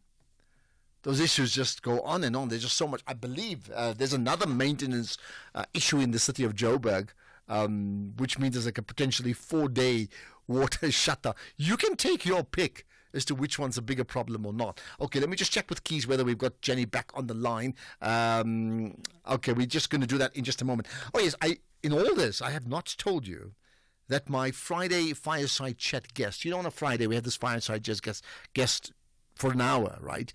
And my guest is someone that you've watched on TV, you've heard him on radio, certainly on this station, since my return to SAFM, and he's certainly one of the finest commentators, I would think, that we've ever produced in our country, but he's based in New York. His name is Sherwin Dryspies. So we're going to talk to him for an hour coming up at 5 o'clock. And I think it's going to be a fascinating conversation about the things that he does in New York, in East London, where I think he comes from, and a whole lot more, right? Okay, so that's one. Now, we will connect to Jenny as soon as I can. There's another one-worder from you. Okay, let's do this. Let's get to Jenny then. So, Jenny, you're back, right? So, just help us understand this. I've noted that West Park Cemetery will not be operating from May. Best explain that? Yes. We want to basically state and advise all residents and funeral homes that West Park Cemetery will reach full capacity by the end of May, that we're currently accommodating 15 burials per week. And, you know, we anticipated this would occur. We advised our funeral homes over 3 years ago that, you know, that the number of grave sites are very limited, and subsequently we put in place our planning processes. We opened up the new Olifantsvlei Cemetery, which is a 400-hectare cemetery in the far south of the city that can accommodate over 800,000 burials.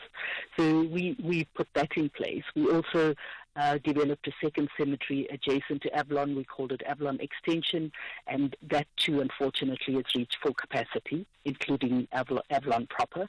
And of course, we've got the two other available cemeteries, which is your Waterval Cemetery in Midrand, and you've got the Deep Sloot Cemetery adjacent to Dainfern in the far north.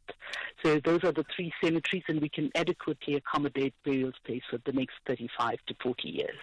Okay, so that's those, right? But you're saying from now on till the end of May, there's a maximum of 15 burials that can take place at West Park Cemetery. So effectively just like two a day on average, right? No, actually, sometimes it's 100 over 120 over a particular weekend.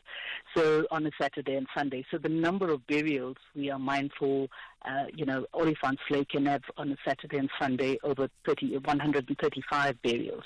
So we know that these numbers are real, and that we need to basically work within those projections. We're finding that we can accommodate 15, but we're also engaging with funeral homes, funeral directors, the traditional leaders, and so on, to advise that unfortunately these are the only three cemeteries that will accommodate primary burial space or first-time burials. Okay. But what we want to do at West Park Cemetery is encourage families to consider reopenings. And I know there's this whole stigma attached to cremations, even though there has been a surge in the number of cremations in the city. But we're saying, it's absolutely a dignified way to use the same grave site of a grandparent or a parent, and we can have a second and a third burial in these sites. So has that been done at the moment? I mean, are there, and it's not even about a stigma. I think there are different religious groupings and they have different religious expressions. So, what's obvious to one is not obvious to another. So are you in a position now where some religious faiths have accepted that, hold it, we can bury, and then maybe, I don't know, you'll tell me 10 or 15 years later or whatever, we can bury another person in the same grave? I mean, has that been done already? Yes, absolutely. We are asking families to wait 18 months to make sure after the first burial, and only then you can have a reopening. And then within a year, we can have a third reopening in the same grave site. So I just want to say there has been a number of families that have considered this option and have taken up the option, especially in Alexandra and even Avalon Cemetery, where those two cemeteries reached full capacity a few years ago. We're finding that they'd prefer to lay close to parents and grandparents. So, of course, there's reopenings in those areas. We've spoken to traditional leaders, and there's no stigma attached to any reason why we can't consider that. But again, an urge to residents to consider the second, third burial option. We don't want our future generations having to bear the burden of managing these dormant, sprawling spaces that have reached full capacity. And this shutdown, you say the complete shutdown will occur at the end of May. So at that time, will that second burial then be allowed at the end of May? And does this apply to all religious persuasions that uses the West Park Cemetery? I think, I'm not too sure whether there's a crematorium there, but certainly it's Christian, Jewish, Muslim, very aware of that they all bury in that cemetery. That's quite correct. Once at the end of May, we've got in some sections, for example, Jewish section on the right, they've got burial space, I've been told, for 1 to 3 years. And then in Muslim section, that too is within West Park Cemetery, that's been depleted quite speedily. So we're asking again for the Muslim community to make sure that we utilize the existing available burial space more effectively. We know that residents are a little bit concerned about traveling in the night and so on, and we're saying where there are daytime burials, please utilize Olifants Vlei Cemetery, and only in terms of evening or night burials, then utilize Waterval Cemetery. And so we worked within those religious groups. We've engaged with them and basically said we need to utilize existing space more effectively, and thankfully we're getting a lot of support around. All right, let's leave it at that. Jenny Moodley, the Johannesburg City Parks and Zoo spokesperson. On a day where we talk about load shedding, that is also bound to evoke a response from you, isn't it? West Park, Joburg, effectively shutting down because there's no space at the end of May. Let's get the news headlines. Here's Kholofelo Tefo. Thanks, Ashraf. In the headlines this hour, Electricity Minister Hosian Tsoramo says load shedding stage 3 will be implemented from 5 o'clock this afternoon and throughout the weekend. Limpopo's health department is calling on the public to present themselves to the health facilities when they experience their malaria symptoms such as flu and vomiting, among others. This follows the death of 3 people due to malaria. And Uganda's army says it will strengthen its defenses in the eastern Congo as fighting there escalates. Details at 5 with Greg Hoos. SAFM, guiding you through the rush hour traffic. Good afternoon. Starting off in Gauteng, the N3 northbound in Lindbro Park has a stationary truck at Marlborough Drive. The N3 southbound in Bedfordview has a crash near Van Buren Road. The N1 southbound in Roodepoort has a crash before Albertina Sisulu Road exit, and the N1 northbound in Midrand a crash before New Road. In KZN, the N2 southbound has a stationary truck before Spaghetti Junction. The N3 westbound has a stationary vehicle before the M13 Paradise Valley interchange. In Pinetown, the M13 eastbound has a crash on Fields Hill, and the M7 eastbound queuing towards Hans-Detman Highway. In Cape Town, the M3 southbound slow moving towards Rhodes Drive, the M5 northbound slow moving towards the N1 Kuburg interchange. The N2 outbound has a crash at Hospital Bend, and the N1 outbound is slow moving towards Okavango Road exit. With your traffic update, I'm Irma G. This is SAFM Sports with Tumin Khapeli. Tumi, did you work out how we solved the problem of the Soweto derby and load shedding? I think the best thing. That's the only thing we want to know from you. The best thing is just go to the stadium. But now with the tickets sold out, maybe go to a bar somewhere just to be safe. I can think of somebody building these big screens overnight. It's like, hey, we're going to sort it out for tomorrow. Yeah. Well, let's start things off with cricket this hour. Australia all-rounder Mitchell Marsh has been ruled out of the Champions Trophy due to lower back pain. Marsh has struggled to respond to rehabilitation after his lower back pain flared up in recent weeks. Now, selectors are still deciding who will replace Marsh for the one-day international tournament, which starts on the 19th of February and is being co-hosted by Pakistan and the United Arab Emirates. In football, SAFA Technical Director Walter Steenbok says that the High Performance Centre will return to its glory days after they received a huge financial windfall from FIFA. Also known as the SAFA Girls National Soccer Academy, the centre has over the years produced excellent players who went on to represent South Africa at the highest level. Recently, the centre has become a shadow of its former self, but Steenbok says that the sport is coming to a change, all thanks to the world governing body's funding. The program has had a little bit of challenges in terms of the numbers, and also a bit of finance. So in the last 2 years, we have had numbers decreasing within the academy. So last year, we had about 11 players. Now this year in the academy, the cohort that was there was only left with 10. But good news is that FIFA has already allocated a substantial amount of money to start the academy. So FIFA in 2026 has a vision that most of the member associations need to have their own national academies. So we have got a revised or revamped high performance program now. In rugby, the Wallabies will start their 2025 end-of-year tour with an October test match against Japan in Tokyo. Japan's Brave Blossoms are coached by Eddie Jones, who took the role after leading Australia to a disastrous finish at the 2023 Rugby World Cup. Locked in for October 25th, it is the sole fixture confirmed so far for Australia's upcoming Northern Hemisphere tour. Meanwhile, in netball, Spar Proteas head coach Jenny van Dijk says that the team's goal is to win all the fixtures in the upcoming Netball Nations Cup in the United Kingdom. Coming from a 3-day series defeat in the Jamaica tour, the Proteas will shift focus to competing against England, Uganda and Malawi in the Nations Cup this weekend. The goal for the Nations Cup is to win all our matches, and we will always go into any tournament that we play with having the win in mind. But in saying that, the focus is not on the win the whole time. The focus is on putting up the standard that can get us to a win, especially with the Jamaica Test Series. What they did brilliantly in that second Test match is they had an almost clean sheet in that first quarter, only lost one of their centre passes, which even though we stepped up a slight level, it just put them in a whole new level, and it was difficult for us to manage that. So for the lessons learned there needs to help us to elevate and to get to a position where we can constantly be. Again, I'm saying it's not just about closing down on the margins, even though we did a great job against Jamaica to close down on margins. From an 18-19 point deficit, we brought it down between 8 and 12. But it's not just about closing and keeping the margins small. It's about driving and getting to the win.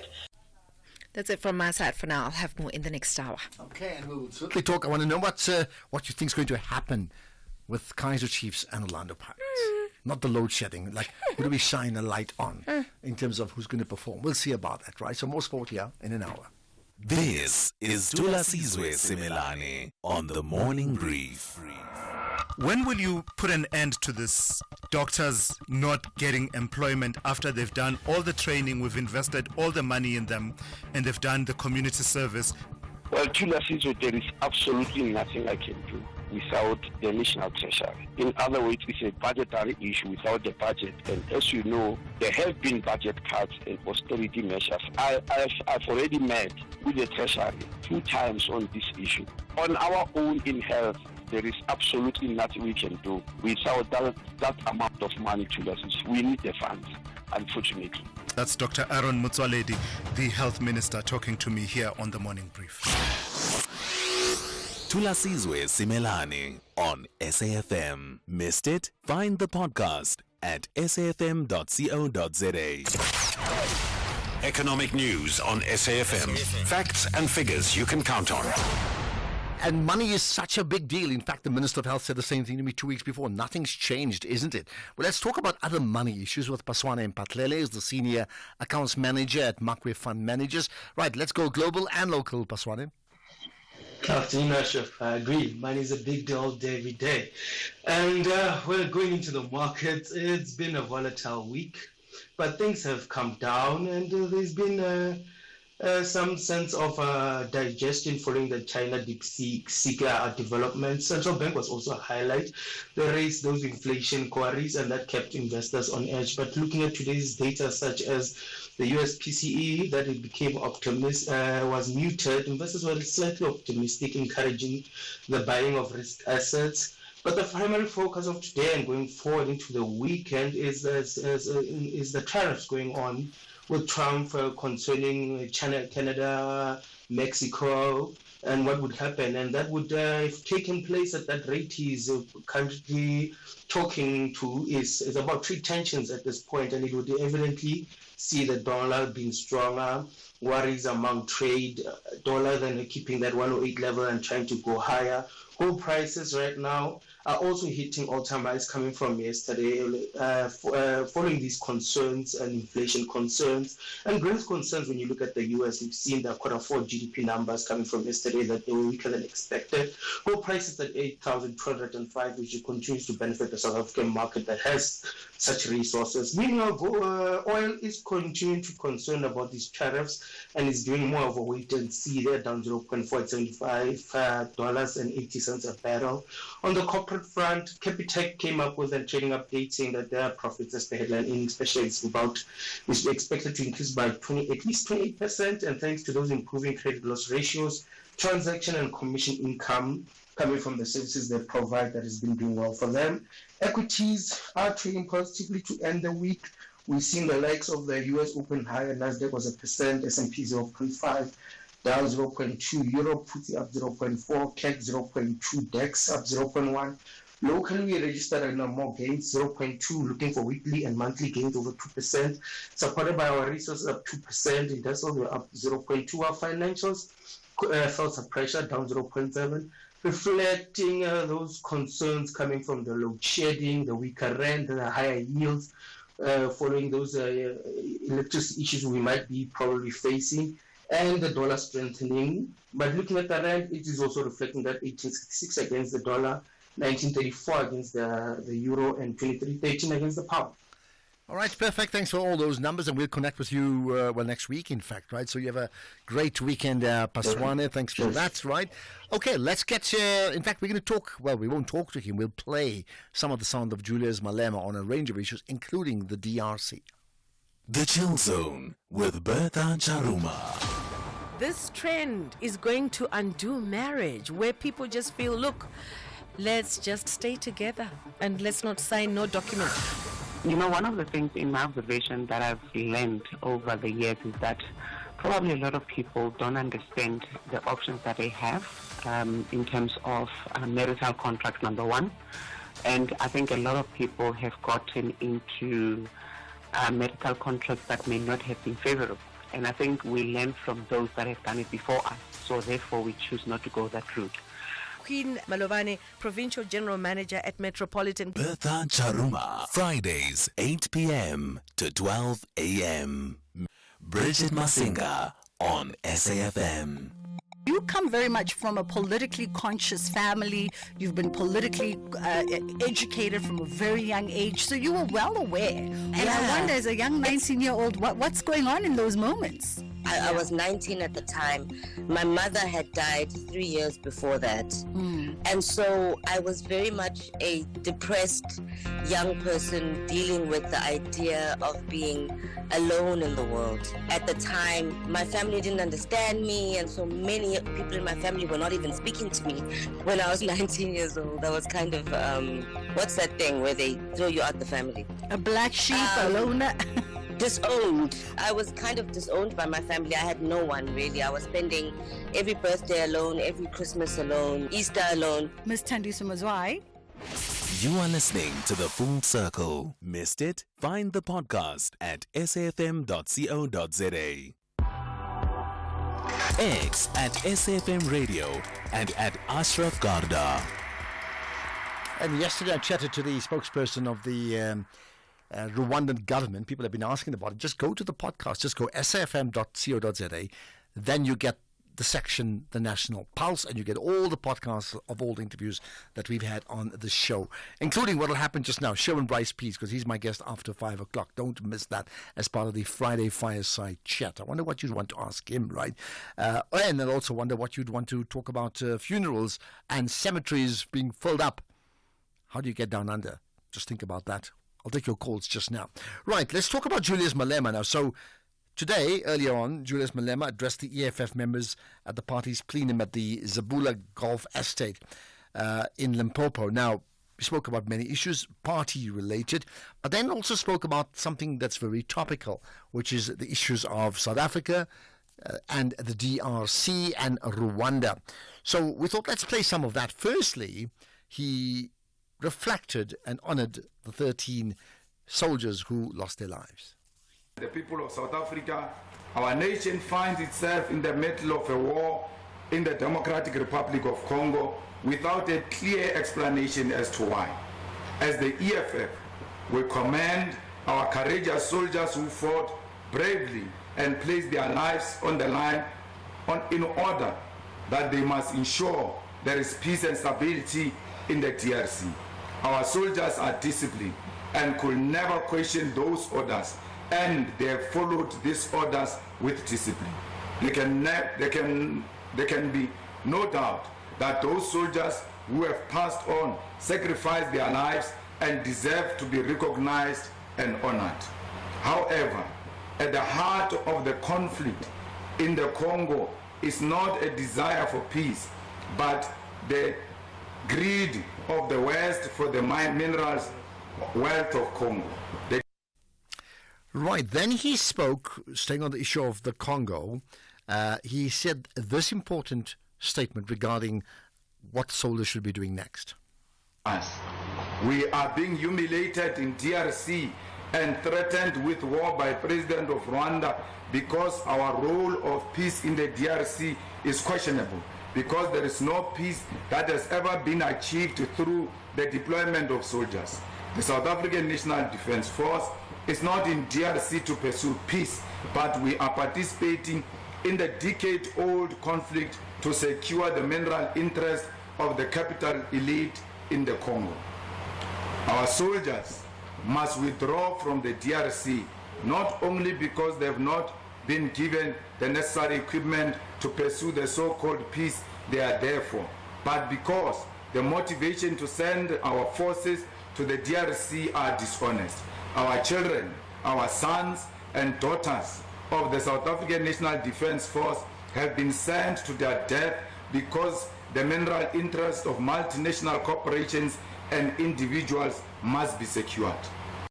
Okay, so he's critical, Malema that is, and believes that the soldiers needs to come back, right? On the other hand, in terms of the greater issue of the concerns, he has a very interesting take on the positions of Rwanda. Companies from the UK and Belgium are involved in the purchasing minerals from the DRC, and these nations directly finance armed groups and perpetuate violence. These corporations and their governments remain complicit, failing to regulate supply chain or hold corporations accountable for using conflict minerals. The chaos in the DRC goes back to the colonial conquest, and today is sustained by imperialist interest to loot the wealth of the DRC. This conflict is equally fueled by ethnic divisions in the region. Comrades, it is here where the influence of Rwanda in the DRC emerges. As ethnic group that fled from Rwanda during the Rwandan genocide and settled in the Eastern Congo are used as the basis for Rwanda support for M23 rebel against the regime in the DRC, while Rwanda is simultaneously a proxy of Western interests in the Congo. The conflict in the DRC, therefore, does not require a head of state who suffers from a desire to be a hero at the expense of the lives of our soldiers without an appreciation of the condition that informs the conflict. That's an interesting one. He's not the first person who's saying so. Rwanda is a proxy for Western interests, and that's why they've done so well, and they've had such support. I'm not saying it's true. I'm saying more than one person has said that, and that narrative is growing in momentum. I'll take your calls. I'll get your WhatsApps. Don't forget Sherwin Bryce P is my fireside chat guest after 5 o'clock. Andile, the CEO of a multinational corporation, is driving home with his daughter. Dad, why is the tooth fairy so stingy? Stingy? Well, she makes sure everyone gets something. Does every electrical company get something? Yes, they're covered by Old Mutual Corporate's employee benefits. Even Abdul. Of course, he gets retirement benefits. And Sisampo on that big machine. She gets group risk cover if that big machine hurts her. Wow, that's amazing, Dad. Visit oldmutual.co.za/employee benefits and go from questions to solutions for your employees with Old Mutual Corporate. Old Mutual Life Assurance Company SA Limited is a licensed FSP and life insurer. T's and C's apply. There will be joy and heartbreak at the Groenkloof Tennis Stadium in Pretoria. South Africa takes on Nigeria. The South is up against the West. This is the Davis Cup World Group 2 tie, the World Cup of tennis. Witness the spectacular tennis battle between South Africa and Nigeria on Saturday 1 February at 11 a.m. and Sunday 2 February at 10:30 a.m. Live on SABC Sport on DTT Channel 4. Also available on SABC Plus and SABCSport.com. You can also catch the Sunday action on SABC 3. Proudly brought to you by SABC Sport. For the love of the game. Hi, I'm Khomotso KG Mweketi, and I believe in music's ability to connect, to heal, to remind, and to bring joy. And each week on my Saturday and Sunday show Seasons, right here on SAFM 104 to 107 nationwide, I endeavor to do just that. So join the movement of Seasons every Saturday and Sunday, 10 a.m. to 1 p.m. It's addictive. You might invite a friend. Seasons, only on SAFM 104 to 107 nationwide, with me, KG Mweketi. The National Pulse with Ashraf Garda. Weekdays, 3 to 6 p.m. Okay, comments from you in Klantlan KZN. You've got a thought on the doctors. Hey, Ashraf, how are you? I'm very good indeed, right? What about you? Go for it. Hey, Ashraf, I'm not okay when I always get to hear about the doctors not being able to get employed. And why are we still having so much people on the cabinet? All these ministers. And well, the reason we have more people in the cabinet is it was increased to allow for the GNU. That's why we have them. You see, Ashraf. There's no logic in that.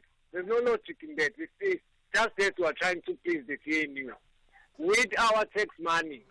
While the same people are not going to, they're useless and not doing anything.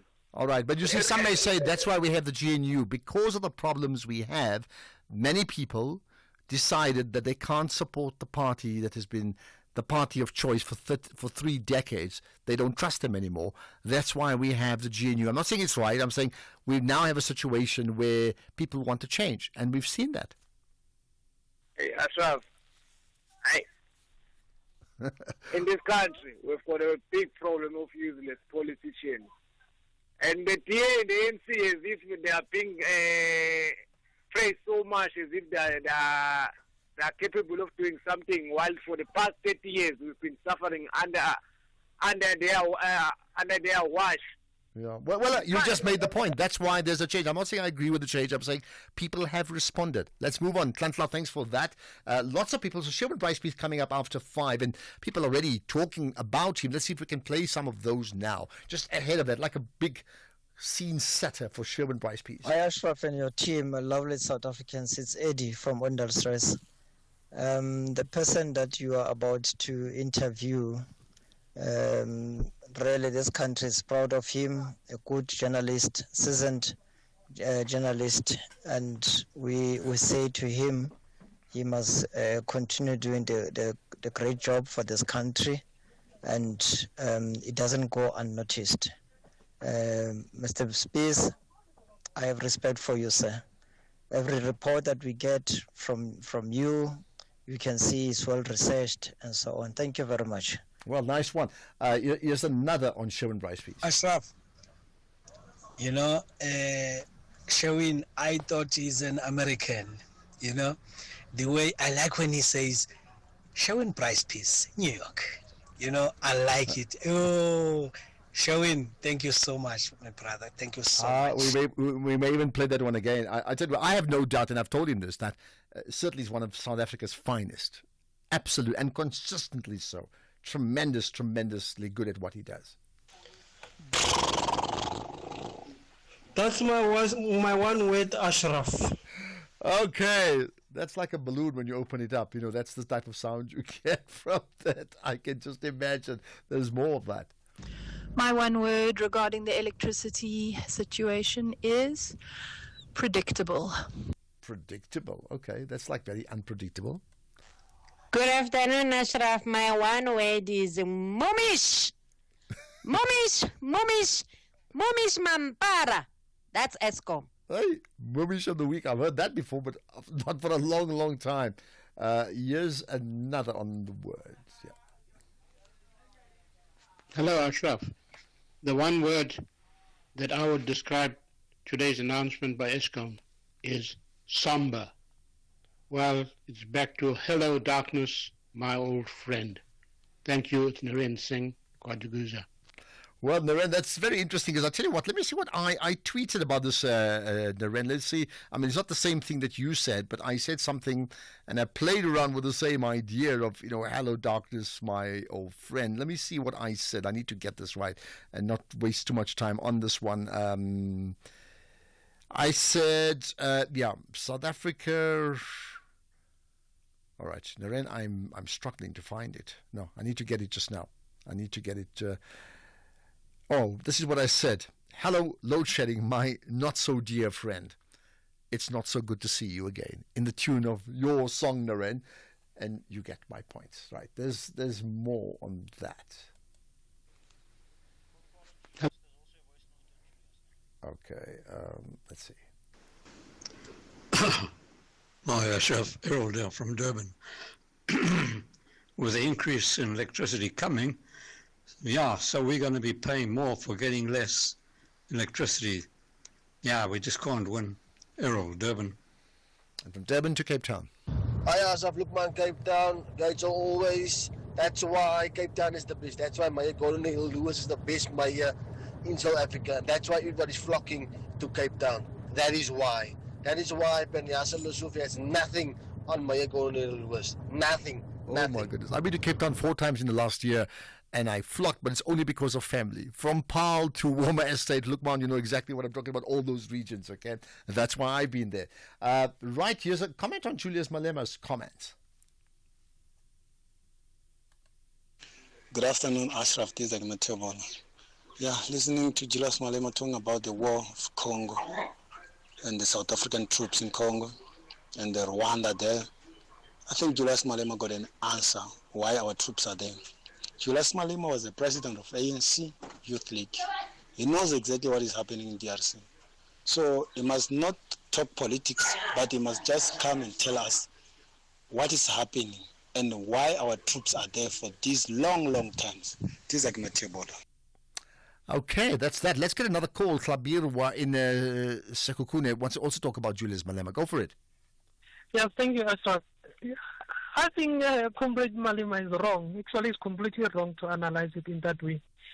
To say that the South African mission there is in DRC is about certain individual to gain access to those minerals. It's utter nonsense even to think that, for him to think that way. He knows exactly, and even in his speech he said so, that they are there for peace missions. So when he said that he wants the South African government to explain why they are there, while he got the answer himself, he said they are there for peace missions. So he can't again and say that it's for other imperialistic benefits from South African politicians. It's wrong of him to say that and even to think that way. And I think the EFF comrades in Polokwane, they should take him on that speech that he made. Okay, well, I mean, not let him let's see what happens. Thanks for that, Klabirwa. Right, we got about a minute or so to go. Let's see if there's more we can talk about.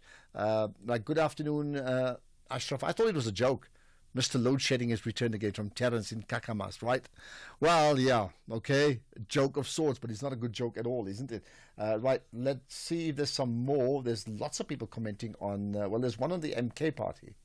Good evening, Ashraf, and good evening to SAFM listeners. Ashraf, please, man, educate me or correct me.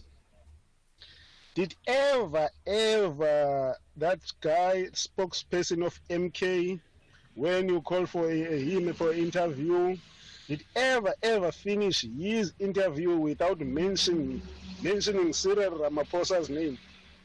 Did ever? You talk about Zuma, he will mention, you include Cyril Ramaphosa. You talk about MK, he will mention the money under the sofa. Did he ever finish his interview without mentioning Ramaphosa? I think Ramaphosa is his role model. Wow. Onke lamasela pha kwi-MK ebesuka kwi-ANC ngoku ayokhuselana pha kwi-ANC akafuni ubanjwa ayokhuselana pha kwi-ANC. It's Honorable Magwega Yaqubane eKapa. Danko. Okay. And here's the last one I can play on electricity. Good afternoon, Ashraf Trevor here from the Eastern Cape. Ashraf, I'm so furious. I know we're not on this topic, but why do we not speak about Eskom increase again electricity to 12%? They had an increase last year, the year before, the year before. How do these people think, where must we get the money? These ministers are really evil, wicked.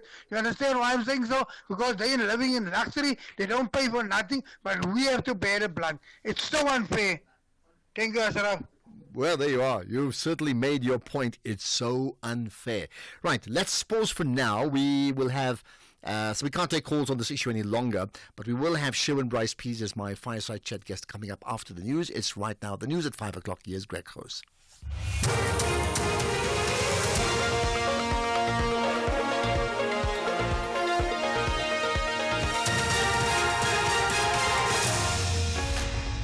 Thank you, Ashraf. Load shedding returns in Uganda to boost its defences in the DRC. Good day to you. The Electricity and Energy Minister, Kgosientsho Ramokgopa, says load shedding stage 3 will be implemented from now and throughout the weekend. He's described the return of load shedding as a setback, but emphasised that the move is necessary to protect the integrity of the power system. He says 2 of the 6 units will be returned over the weekend, while other units are expected to return online earlier next week. The minister was addressing a media briefing at Eskom's headquarters in Sandton, north of Johannesburg. It's a setback because of the momentum that we've been building over time. We did make the point when we arrive at a situation where there are setbacks, we'll be the first one to communicate to the country. It's an extraordinary occurrence and we really want to put it behind us. So as a result of all of these things, the team we will be initiating stage 3 load shedding, at least over the weekend. Limpopo's health department's calling on the public to present themselves to the health facilities in their area when they experience malaria symptoms such as fever, nausea and vomiting, among others. This follows the death of at least 3 people due to malaria. More than 500 cases have been recorded. Department spokesperson Neo Shikwambana. The analysis of this death tells us that they happened in areas of Waterberg, that is Vilabela and Tabazimbi, which are naturally not too much. You don't have too much people getting malaria in those areas as compared to your part of Vembe, Mopani, and so on. So it could have been more of cross-border or transmitted through movement. Then malaria is dangerous when you do not consult. It's curable, 100% curable, and it's easy to cure because it can be cured at the primary healthcare facility. But once you stay and not treat it, it becomes deadly. Meanwhile, some residents are calling on government to intensify fumigation programs against malaria. The recent outbreak has left us deeply concerned as the disease is spreading rapidly and we fear it may soon reach our community. We urgently appeal to the government to identify and address the hotspots areas such as in stagnant petal water and overgrown bushy grass. We are being plagued by a large number of mosquitoes in our area, which is attributed to the overgrown grass, resulting in frequent biting and discomfort. The acting Northwest Police Commissioner, Patrick Asaneng, says they've arrested 4 police officers believed to have aided a so-called Stilfontein illegal mining kingpin. He escaped after being retrieved from underground during the government-led retrieval operation. Asaneng says internal police processes will also be followed. The 4 members were arrested this morning and they appeared immediately before court. We were guided and assisted by the National Prosecuting Authority. The members will immediately be withdrawn from the operation. These are the members. They are not members from the Northwest Province. So in terms of internal police processes, we have since notified their commanders where they come from. The acting commissioner says they're also investigating the real masterminds behind illegal mining in Stilfontein. We believe that very soon the real mastermind will be brought before court. All that we are doing is to make sure that we tick all the right boxes and we make sure that we don't leave anything to chance, so that when we arrest these ones, then we have watertight cases against them. Uganda's army says it'll strengthen its defences in the eastern Congo as fighting there escalates. It says troops near the city of Beni will take a forward defensive position to prevent armed groups from exploiting the crisis. A rapid advance by Rwandan-backed M23 rebels further south has raised fears of a wider war. Earlier, the Congolese Foreign Minister, Therese Kaikwamba Wagner, told the BBC that Rwanda was trying to orchestrate regime change. I do not think that any self-respecting taxpayer would be happy to see their money going into funding this horrific endeavor of President Kagame. Secondly, there needs to be sanctions targeting the command structure of the Rwandan Defense Forces, as well as the politicians that have been enabling this warfare in the Great Lakes region, and in particular in the DRC. The top story, the Electricity and Energy Minister says load shedding stage 3 will be implemented from now and throughout the weekend. That's SAFM News. I'm Greg Goes. SAFM, guiding you through the rush hour traffic. Good afternoon. Starting off in Gauteng, the M1 southbound in central Johannesburg slow moving towards Crown Interchange. The N3 southbound in Bedfordview has a crash near Van Buren Road. The N1 southbound in Roodepoort has a crash before Albertina Sisulu Road exit. In Midrand, the N1 northbound has a crash before New Road, and the N1 southbound a stationary vehicle before Buccleuch Interchange. In KZN, the N3 westbound queuing towards Cliffdale. The N3 westbound in Hillcrest has a crash before Key Ridge. The N2 southbound a stationary truck before Spaghetti Junction, and the M13 eastbound in Pinetown has a crash on Fields Hill. In Cape Town, the N7 Jakes Havel Drive southbound is slow moving. That's towards Voortrekker Road. The M5 southbound slow moving towards the N2 highway. The N2 outbound is slow moving towards Hospital Bend, and Victoria Road outbound slow moving through Woodstock. With your traffic update, I'm Irma G. Stay safe on the roads. SAFM is with you. Coming up in your sports this hour, Pretoria Capitals desperate for a win and stage set for Soweto Derby. More details at 5:30. If you think you cannot afford a lawyer, think again. Clientele Legal has made professional legal services affordable for you. Whether it's a civil, criminal, or labor-related matter, we have a nationwide panel of attorneys standing by to assist you. SMS SAFM to 32195. That's SAFM to 32195 and we'll call you back. Clientele General is a licensed non-life insurer and an authorized FSP. Standard rates and terms and conditions apply. There will be joy and heartbreak at the Groenkloof Tennis Stadium in Pretoria. South Africa takes on Nigeria. The South is up against the West. This is the Davis Cup World Group 2 tie, the World Cup of tennis. Witness the spectacular tennis battle between South Africa and Nigeria on Saturday 1 February at 11 a.m. and Sunday 2 February at 10:30 a.m. Live on SABC Sport on DTT Channel 4. Also available on SABC Plus and SABCSport.com. You can also catch the Sunday action on SABC 3. Proudly brought to you by SABC Sport. For the love of the game.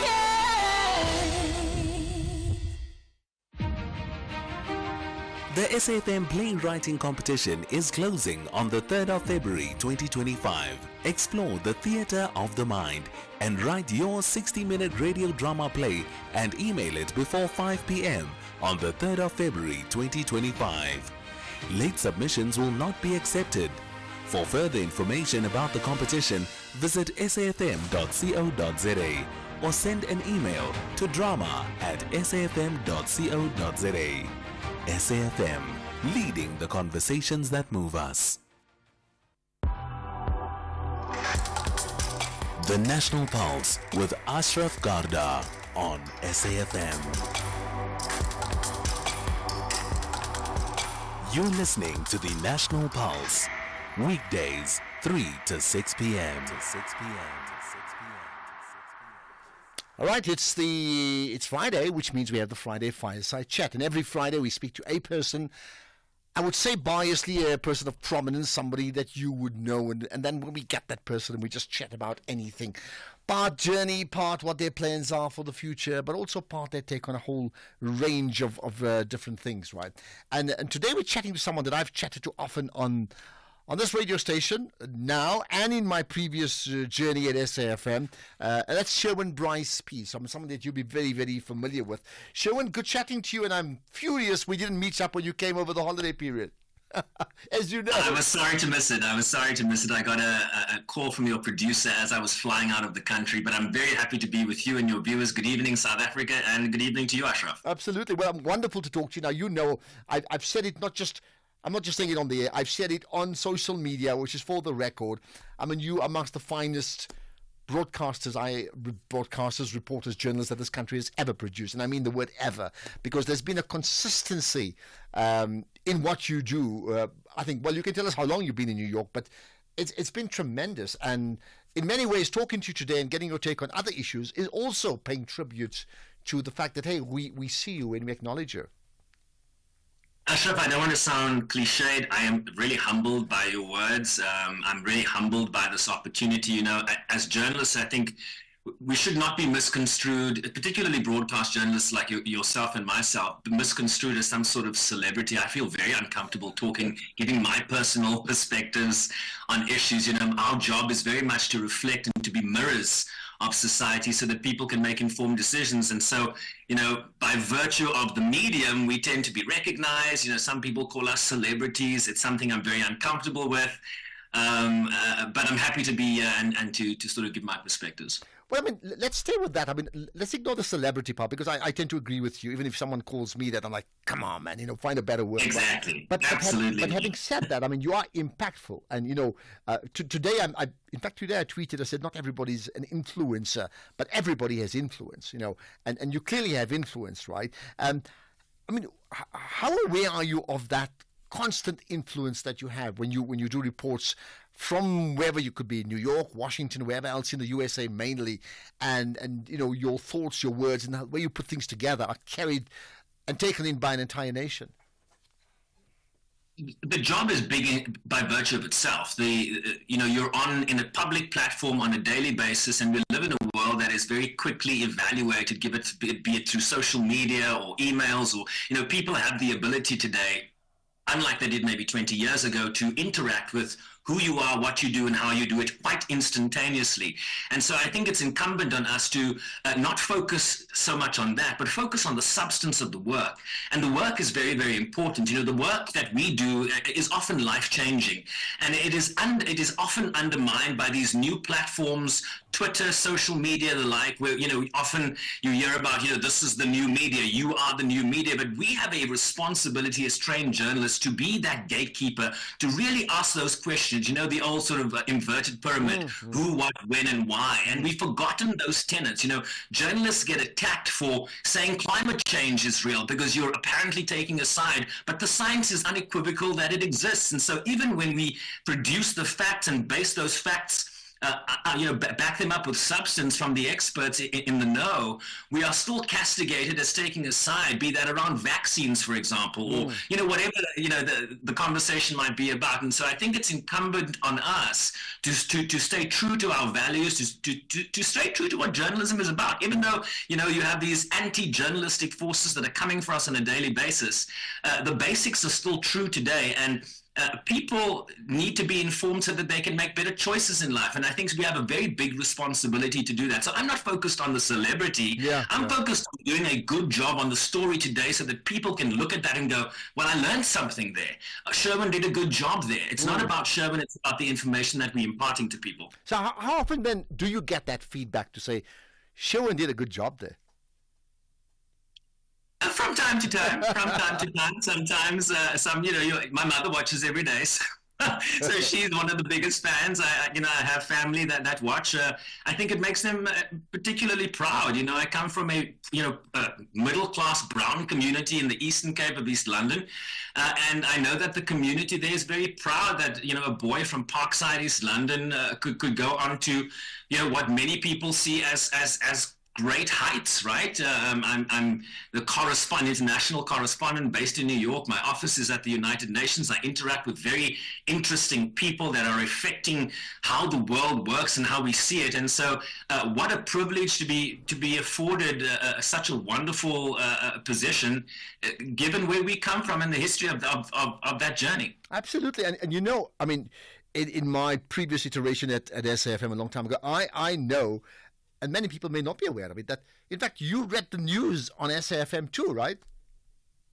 Yes, I used to read the news. Vuyo Mbuli used to do a show I would read on his show.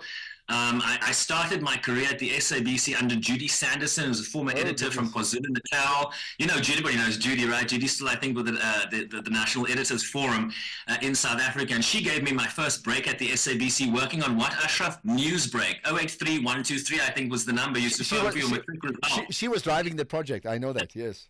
Yeah, and so then I moved to SAFM. I got, they sort of saw something in me, and eventually I was on a program, a weekend show called Weekend Live on SABC2. I would fill in for Vuyo and Leanne when they were not available on Morning Live. And then in 2008, there was an internal position for New York correspondent to sort of buttress the SABC's expansion under Snooki Zikalala at the time. And I thought, okay, I've been waking up now at 4 a.m. on a Saturday and Sunday for the last 3 years. I was in my late 20s. I'm going to have a life on the weekends, right? And so I thought, okay, let me apply for this job. I probably won't get it. And I was shortlisted, and by, I don't know, the grace of so many things, my boss at the time was Tebogo Alexander. He was the executive producer at Weekend Live, comes behind me, Ashraf, and taps me at my desk on my shoulder and says, and I looked over and I said, what's up? He says, careful what you wish for. And I said, what you mean? He says, I have friends in HR who've told me you got this job. I obviously didn't tell him I was going for it. And I was like, how do you know before I know? So, yeah, and the rest is history. Well, it's interesting. I mean, I certainly know Tebogo, and his commitment to high standards and excellence has always been there. I haven't seen him in years, but absolutely true, right? So let's then rewind back just for the moment from East London. How did you get into the media space? I mean, what was like? You had a dream as a lightie. I'm sure you did, right? What is the plan at that stage? Let me start with the lighty dream. So I would wake, as a child, like sort of 8, 9, 10, I would watch the news. The news would always be on in my house. And the evening news back in the day, it wasn't 24 hours. So what was the news at 8 p.m. or 7 p.m. in the evening? And that was just kind of during the transition, right, from apartheid to democracy. And so lots was going on in the news. And so I thought it was a very interesting place to be, even as a little child. And so I would always watch the news anchor as a kid and go, I want to do that. I want to be on TV. Look, my reasoning might have been nefarious at the time, but I wanted, I would then go to a mirror and I would take my hairbrush and I would stand in front of the mirror and I would pretend that I was, on the news, or I would stand behind, my parents would always have TBN on the Christian network broadcasting at that time. And these were very passionate pastors. And so we had these big speakers in our house, and I would stand behind the speaker and pretend it was a pulpit, and I would sort of mimic these guys. So I always had a flair for sort of performance. I used to play the piano. My grandmother would always have me play for people when they came over. And so I was very performative as a kid. And so I combined my love for news and that performance element, the drama, into sort of the TV correspondent that I've become. And so I graduated, when I finished high school, I went to Rhodes University. I did a 4-year journalism degree there. I then spent a year in the United States in a gap year, and it was offered to me by the university to sort of just, have a different experience, which was really informative, because I said at the time, I remember, wow, I wouldn't mind coming to work in the United States, and then forgot about it, went back to South Africa, worked for the SABC, and full circle got this job to come and work here since 2008 in the United States. So do not underestimate the power of the tongue. I agree. I'll tell you. Let me tell you a story that's interesting. When I was had designs on getting into the SABC, and the first time I got into the SABC was actually doing sport on 5FM, right? But at that stage, when you're still on the outside looking in, I had some friends here in the newsroom, and you're just chatting, and people pass by, and that time the newsrooms are busy, right? And Vuyo Mbuli walks past me, and we sort of introduce each other. And I remember telling him, I said, I'm Ashraf Garda, remember the name. And, it's because he spoke about it afterwards to me. It's like that level of just sticking your neck out. Then sometimes you live that life, and it becomes the truth, because then when he passed away, even at the funeral, I think Jeff Radebe, if I'm not mistaken, the minister, quoted extensively from my quote about some things that I said about Vuyo Mbuli, and I called him like the Ronaldo or the Messi of broadcasting, but that's another story. But the point is, remember the name. So it certainly happened to you. You actually dreamed it, and it happened, or you willed it, and it happened. it was a desire of my heart, and so and I went to university with a number of. I went with Siki Mgabadeli. I mean, you probably know Siki, but a lot of our colleagues didn't actually follow through in terms of the journalism course. We were at one of the top institution in South Africa at the time in terms of journalism and media studies, and I'm one of the only people in that fourth year, that honors class. 15, I think we were, that actually became a journalist. Really? And is still a journalist today. People went into marketing, they went to go and teach English in South Korea, the list goes on. Okay. Wow. They are CEOs of their own companies, and I'm, one of the few that's actually doing the thing we went to study for. So, that consistency, I think, is unique in a way, which is strange, right? Because if you did accounting, you should be an accountant. But I don't know. But here's the thing. I mean, when you at the time, when you were doing news here, as you said, News Break, which is like this thing that you dial in, as you said, and then doing news on SFM and other stations, and then I certainly watched you on the weekend, that weekend morning live, and this guy deserves it. He's clearly got some real presence about himself, right? But I think many people wouldn't even think about you in that fashion now. They wouldn't remember that, right? Because your work from New York has so defined what you do. So when you actually got the nod, besides Tebogo Alexander telling you, like, what did you think at that moment? Terrified. Absolutely terrified. I'm a Taurus. So Tauruses don't like change that suddenly, thrust upon them. So I was being very logistical and practical about it. I'm like, I'm going to have to rent my apartment. I'm going to have to pack up all my stuff and put it in storage. How's my parents going to react? I'm going to have to move to a place that I haven't been in a long time, and then I'm going to have to deliver. Remember, I was in the studio. I was a studio journalist, so I kind of worked my way up through anchoring and studio presentation, and suddenly I was going to be thrust into the field. And I remember there were whispers at the time within the SABC corridors, like, why on earth did they give that job to Sherwin? He hasn't really spent much time in the field. And so I was conscious of that. And my world in New York at the time when I moved here revolved around producing and delivering for the SABC, because my mantra was, they've taken a risk on me and I'm not going to fail here. I'm going to show them that they made a good bet on this. And I think, given the trajectory that we now have, and hindsight is 2020, I think we've delivered on that. Well, I have no doubt that you have. So let's talk about other things as well. Accepting this part. You made the point about performance, and there's no question that your diction, your energy, the way you come across has been not just good, it's been consistently good. And I've watched you over such a period of time. It's like, wow. And I mean that compared to anybody doing something similar in the world. That's the important part, in the world, right? And I mean, yes, you said you need to be humble, but it's also time to reflect. Like, when you then reflect on your career and your ability to get the type of comments that I've just delivered to you, right? What do you feel about it? I feel proud.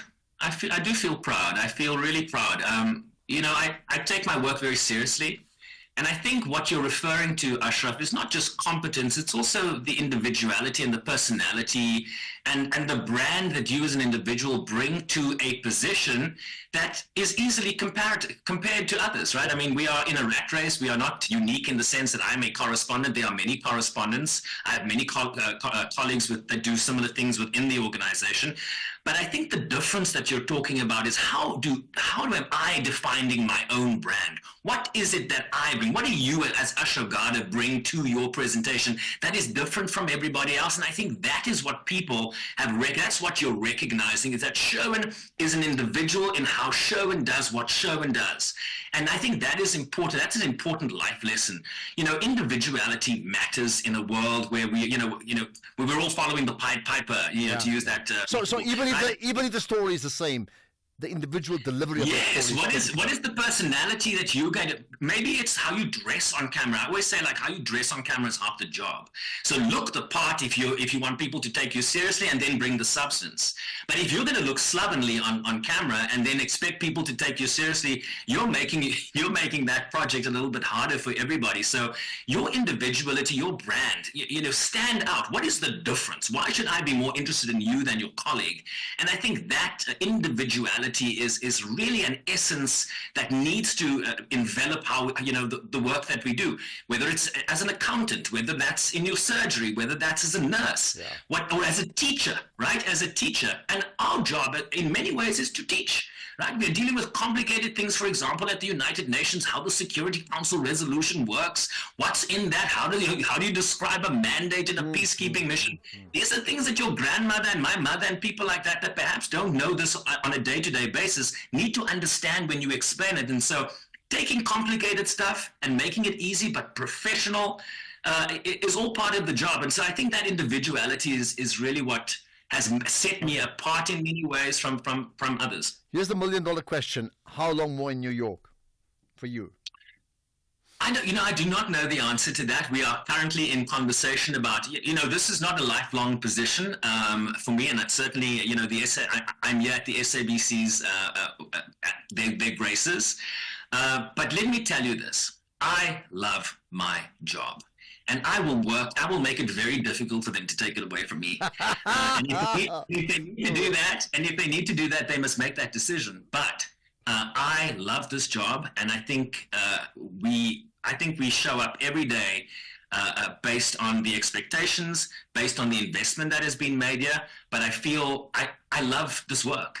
It's a challenge every day. We don't just focus on one story. We can jump around. It can be the inauguration today. It can be an invasion of Eastern DRC tomorrow. It can be an airplane crash in the Potomac in Washington, D.C. the next day. And we have shown a dexterity and a nimbleness. Myself and my colleague Aaron Berger, this is not a one-man show. I have worked for these years with Aaron Berger. He's my cameraman. He's our videographer. He's the anything you need from me today guy that I turn to on a daily basis. And so this has been a project between the two of us to really produce and to recognize the responsibility and the investment that has been made by South Africa to have me and to have us here doing this work. Wow, fabulous indeed. Right, we'll move on to other things as well. We are chatting to Sherwin Bryce Pease. We'll maybe take 3 calls, maximum we can do calls or WhatsApps. That's about the best we can do, maybe just now. Sherwin, we're going to get to the news just now. Not quite, right? But the most repeated question I've heard from people today is like, please explain, what does the Sherwin Bryce Pease thing mean? The first name's okay, but the double-barreled surname, because it's completely uncommon, right? It's uncommon, and let me tell you the story that my dad told me, because I was confronted by this question at high school, and I didn't know the answer. It was just my surname, so, I didn't ask where did it come from. And then kids at school used to ask me this, and I went home to my dad. I said, so where's Bryce Pease from? Because my mother is Erica Peterson. My dad was Lionel Bryce Pease. And my father said it was a mistake. Okay. He said his surname was actually Pease. And he said when he applied for his documents, I don't know, his ID or whatever in South Africa, his name was Lionel Rupert Barrymore Bryce Pease. Pease was the surname, and the authorities apparently took the fourth name, Bryce, or was it the third one, Bryce, put a hyphen and a Pease, and my dad looked at this and said, I kind of like it. So we are the only Bryce Pease, my brother, myself, my mom, and dad, in the Pease family. Okay, all right. But apparently Bryce was a very common name, like a first name or a second name used, and my dad said it was a mistake, and he didn't change it.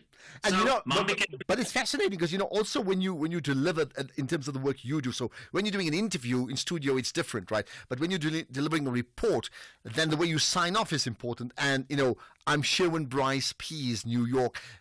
It's got a nice ring to it compared to like something very monosyllable, like I'm Sherwin Pease, right? They work. I mean, John Smith, New York ain't gonna fly. Ashraf, come on. Yeah. So you become very memorable. Well, I'll tell you what. Now let me talk about other things. You came back to South Africa, to my city, Johannesburg, and you tweeted very nasty things about it. Tell me about 2-3 weeks ago. It's important because let's talk about that.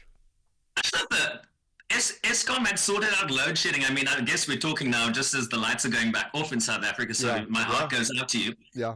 But I arrived in South Africa and you're driving and, you expect that, Eskom, the lights are working, everyone's sort of punting this. I had just seen the Eskom CEO in New York for an investment conference a month before that, and they were punting the good work that they'd done, right?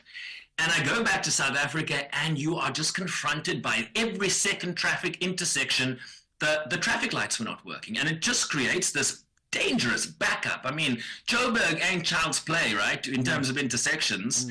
And so You can't be, promoting, the world-class standards of your city when when those basic things, and we didn't understand why this was it sabotage? Why were the traffic lights in Johannesburg not working when the lights were on? So every second traffic light would be working and then the next one not. So it was just a very odd situation to be confronted by, given the struggle that South Africa had been through for years to get to a point when the lights are now out, and those infuriating, to be stuck in traffic is infuriating. It takes years of your life. And so I think this was very surprised by that. I was just wondering, because it wasn't necessarily the case in all cities in South Africa, but in Johannesburg, boy oh boy, do they have some things to sort out there. And that disappointed you, I take it. Clearly it did, right? Yeah, I mean, you get off a plane from wherever you're coming from, and that's the first thing that hits you when you're driving from the airport. Whether you're South African, whether you're a visitor, that's what confronts you, and you're going like, what's going on here? This isn't what I expected. It certainly was not. Yeah. Well, I tell you what, after all that, you can pause now, because we're going to have a break for news. We're going to have sport, and we're going to have the market. So it's like a 7-8 minute break. And then we'll have more of talking to you, Sherwin Bryce Pease, here as the Fireside Chat guest. Right, let's get to the news headlines now. It's 5:30. Here's Greg House. Quick look at the headlines. The High Court in Johannesburg has dismissed with costs a bid by the MK Party and its leader, former President Jacob Zuma, to invalidate the SABC's use of the term Government of National Unity, or GNU.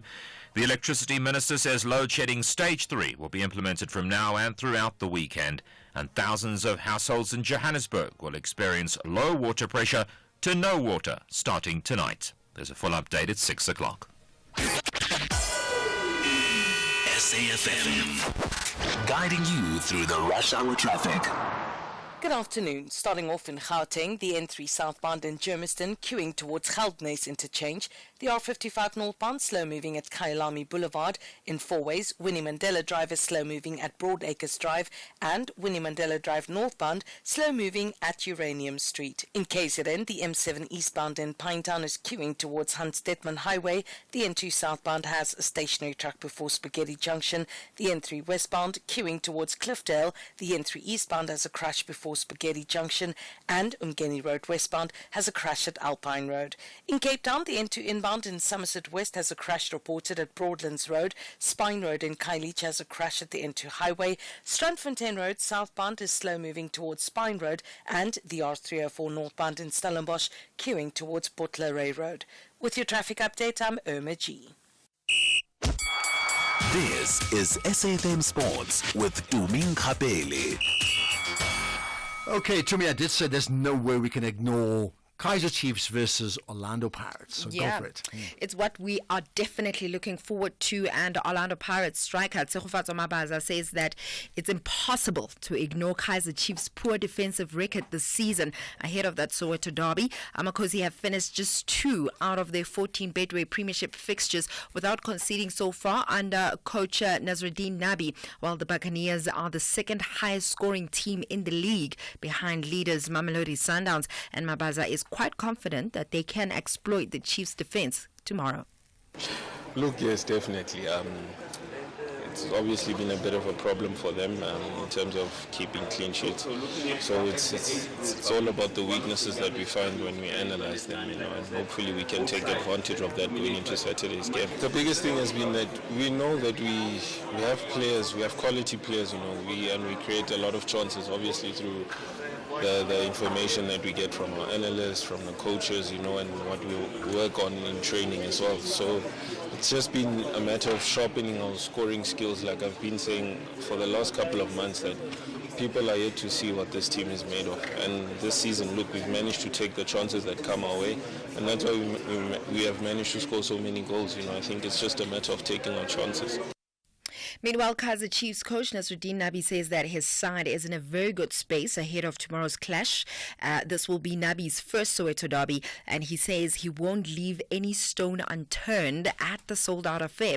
The 59-year-old has coached some of the biggest derbies in the continent, including between Yanga and Simba in Tanzania. However, he says that it doesn't get bigger than this. Elsewhere, Premier League champions Manchester City have been handed a tricky Champions League knockout phase playoff playoff tie against Real Madrid after the draw was held earlier on. Elsewhere, Celtic, who finished 21st, have been drawn against Bayern Munich. Other notable playoff ties include an all-French clash between Brest and Paris Saint-Germain, while Monaco will face Benfica. Juventus take on PSV Eindhoven. AC Milan play Feyenoord, and Club Brugge take on Atalanta, with Sporting Lisbon facing Borussia Dortmund. In cricket, Pretoria Capitals have won the toss and they elected to bowl first against MI Cape Town. If Pretoria lose, that will be the end of their campaign, and Joburg Super Kings and Sunrisers Eastern Cape will be through to the playoffs. But if Pretoria do manage to win, then it's all to play for over the weekend.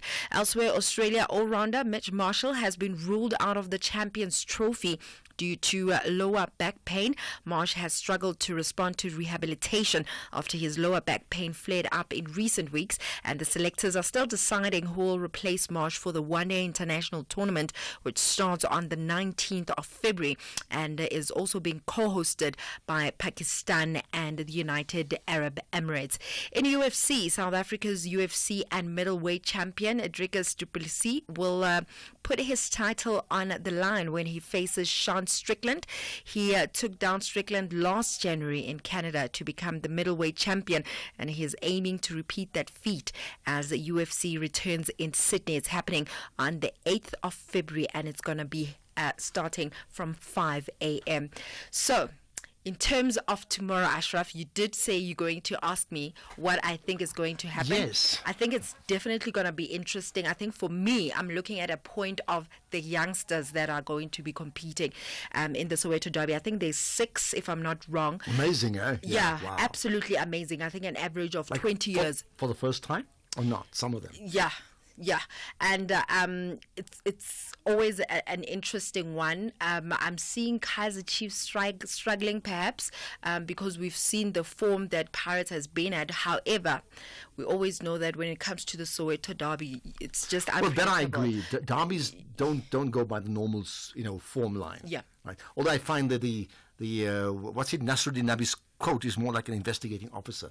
We will leave no stone unturned. Like, what does he mean by that? He's trying to say they're going to come out with guns blazing. Oh my but goodness, remember, no stone unturned. Pirates has won the previous 3 derbies.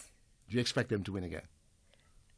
Anything could I happen. have noted. No, but I know that. I've noted you wore the Pirates T-shirt the other day. You're not wearing. No, today I'm blaming my husband. No, okay, because I thought you would compromise away both. Yeah. Okay, so more sport. What else? Yeah, that's it from my side. Is that it? So Yeah. what are your plans? For the This weekend, Yeah. talking about my husband, he is. It's his birthday this weekend, so I'm taking him away. Oh, does he know that? He does. So it's not a surprise if he's listening now. Yeah, no, he does know that. So you're away for the weekend on the Chiefs on the Soweto Derby. Goodness, Yeah, getting so your we'll be priorities watching. right. Yeah. Well, I'll tell you what I'm doing. You know, my sister's here from Canada. Yep. So we're going shopping, I think Sandton City or somewhere there on tomorrow morning. Then I may go to the cricket or watch the derby. They all sort of overlap. Maybe go to the cricket at the Wanderers possibly. Sunday morning playing paddle at 6 a.m. Sure. Right? And then watch Man United play in the afternoon. course. And then obviously follow the news in the meantime. I mean, that's my weekend. Yeah. That's you, and that's the life of journalists, right? We never stop following the news. Yep. Especially when Bryce Pease does. Absolutely. Absolutely. Okay, you have a great weekend. We will talk on Monday. Enjoy the weekend away. Ke nna Tumeng Kgapele, Modimo ke yo. I feel great, I feel nice. Also, what's the goal with coiling on the highest, the summer level? What are we? Generations the legacy. Kabisi's call for Kumo side eye. That quasha of the drama context. It's Georgie Christmas vibes. It's the core on SABC Plus. Don't miss Generations the Legacy at 8 weekdays on SABC 1. Zanti for sure. Owning a small or medium-sized business takes courage, skill, and determination. The Clientele Legal Business Plan is there to protect, guide, and assist your business in managing the legal risks. Let us handle your labor matters, employment contracts, CCMA referrals, and so much more. Our team of professional lawyers are standing by to assist you. SMS SAFM to 42770. That's SAFM to 42770. Clientele General is an authorized FSP and licensed non-life insurer. T's and C's online. Standard rates apply. every person, no matter who you are, what music you're inclined to listen to, and what you do with your weekends. You need a weekend playlist.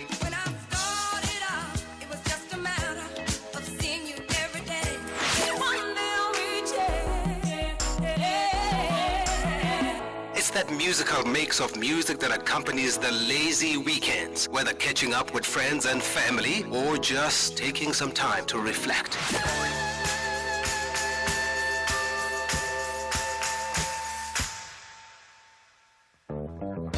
Tune in to The Soundtrack of Your Life with me, Ernest Pillay, Saturdays and Sundays, 1 to 4 on SAFM. Economic news on SAFM. Facts and figures you can count on. Right, Jimmy Moyaha's back. I thought you're coming back next week. Why would you come back to work on a Friday? Jimmy? Oh. Okay, we need to connect with Jimmy, of course, hosting the... No, it doesn't host it today. We'll host the SAFM Market Update Monday to Thursday, not on a Friday. But we just lost connection with him just for the moment. By the way, while we're doing that... Okay, Jimmy, you're back, right? I am. Good evening, Ashraf. But I mean, you're Good also evening to back. the Like, listeners. how do you come back to work on a Friday? Like, what's wrong with you? It's always good to get a rolling start into the new week, and particularly given how good today's Friday. All right, go. Okay, There's a go s- for it. Yeah. There's a strong close to the month if we have a look at the performance of our markets, especially if we look at resource counters. The oil, the platinum price, the gold price, the palladium price, all coming to the party, even the Brent crude price going further away from that $80 mark, going closer to $75 a barrel. But yes, the standout movers for today and for the closing out of the month were the commodities prices. Platinum and palladium pricing both above $1,000 a fine ounce, around the 1,050 level. The gold price making new all-time highs at $2,812 a fine ounce. If we look at the performance of the JSE as a result, the resources sector up 2% on the day's trade, and the financial sector down about 0.4%, while the industrial sector was up about 0.1%. The all share was up 0.33%, the top 40 up 0.42%. The rand holding steady at 18 rand 64 against the US dollar, at about 19.33 against the euro, and about 23 rand 13 cents against the British pound.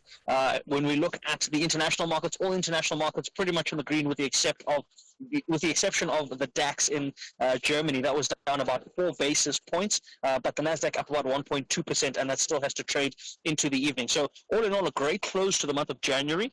Looks like we're going to be starting off the month of February in very, very positive territory, and we'll take the win going into the weekend. Back to you, Asha. All right, perfect. You enjoy your weekend, and we will really talk business and money and markets on Monday proper. Thanks for that, Jimmy Moyaha. Right. In fact, we're going to go back now to Shimon Bryce Pease right after this. You are listening to the National Pulse with Ashraf Garda. So as you know, every Friday we have this fireside chat. We get a person in, we talk to them about all things, it's a bit of a journey, leadership, inspiration, their take on some of the current issues in the country, whoever they are, whatever they want to get off their chest, and we certainly do that. And my guest today is Shimon Bryce Pease. And if you've missed it late, never be late onto the show, but you just go back from East London, number one, and now being the SABC correspondent in New York, so effectively South Africa's correspondent really in New York, and he's been there for a long, long time indeed. And then according to him, he's like here to stay. I love my job, as he had said earlier on, right? So I just want to check if we do have Shimon back with us once again. In fact, we do. Shimon, as we get back, just some comments from people. I'm so enjoying this, Ashraf. Thank you, from Kaz in Durban. That's one. And another. Hi, Ashraf. I do remember Shimon from South African television all those years ago. I was always impressed with the way he presented anything, especially in his position since 2008 in New York. Maybe as a fellow Taurian from Taurus, that is, and an Eastern Caper. So great job there, Shimon. So certainly, and there's a whole lot more of other people wanting to talk to you. In fact, Shimon, I do have you there now, right? Yeah. Yes, I'm right great. here. Thank you. Right, what I'll do, let me take a quick call from someone. What an interesting name. I want to talk about South African media, and the person's name is Mr. Madiba. My goodness, you can't make this up. The real Mr. Madiba. So, Mr. Madiba, go for it. How are you? Yeah, good, man. You got my attention with that name, Mr. Madiba. How do we ignore you? Yeah, pardon me, I'm driving. If you can't hear me, I'm driving. No, I can hear you. It's so lovely to hear somebody who says, I love my job, and I'm going to make it difficult for my employer to think twice about me. If we can have such people in South African media, I think we were not going to have problems in as far as newspapers being shut down and, So I wanted to find out from Sharon. I didn't even know that he's from Eastern Cape. I've been following his reportings. But I want to find out from him, when he left South Africa, what was the status of media in South Africa, and compare it now, what can he say? Because as far as I'm concerned, the South African media is going down the drain time and time again. And people like to say, because of social media, everybody is becoming a journalist. Well, it's part of it. Part of it, according to me, is that they dance to the tune of the people with pockets. Okay. But Madiba, let's get Sherwin's take on this one. Okay, so thank you for that. Let's get his thoughts. Much appreciate your call, right? Sherwin, go for it. So if I understand the question, you're asking me to do a comparison between South African media when I left South Africa in 2008 to what I discovered in the US. Is that kind of what he was asking me? It's more the state of South African media now. I mean, really, yeah. Look, let's not limit it to South Africa. I think there are different contexts. Let me tell you about media in the United States and what you have. And I certainly do not appreciate this. I really think it undercuts what we do. Is you have silos and ecosystems that you can tune into that will affirm your ideology and life's position. So if you tune into Fox News was going to berate Joe Biden and amplify Donald Trump. If you go to MSNBC News, MSNBC, they have more of a liberal, progressive slant. So you know the vein in which the news will be presented there.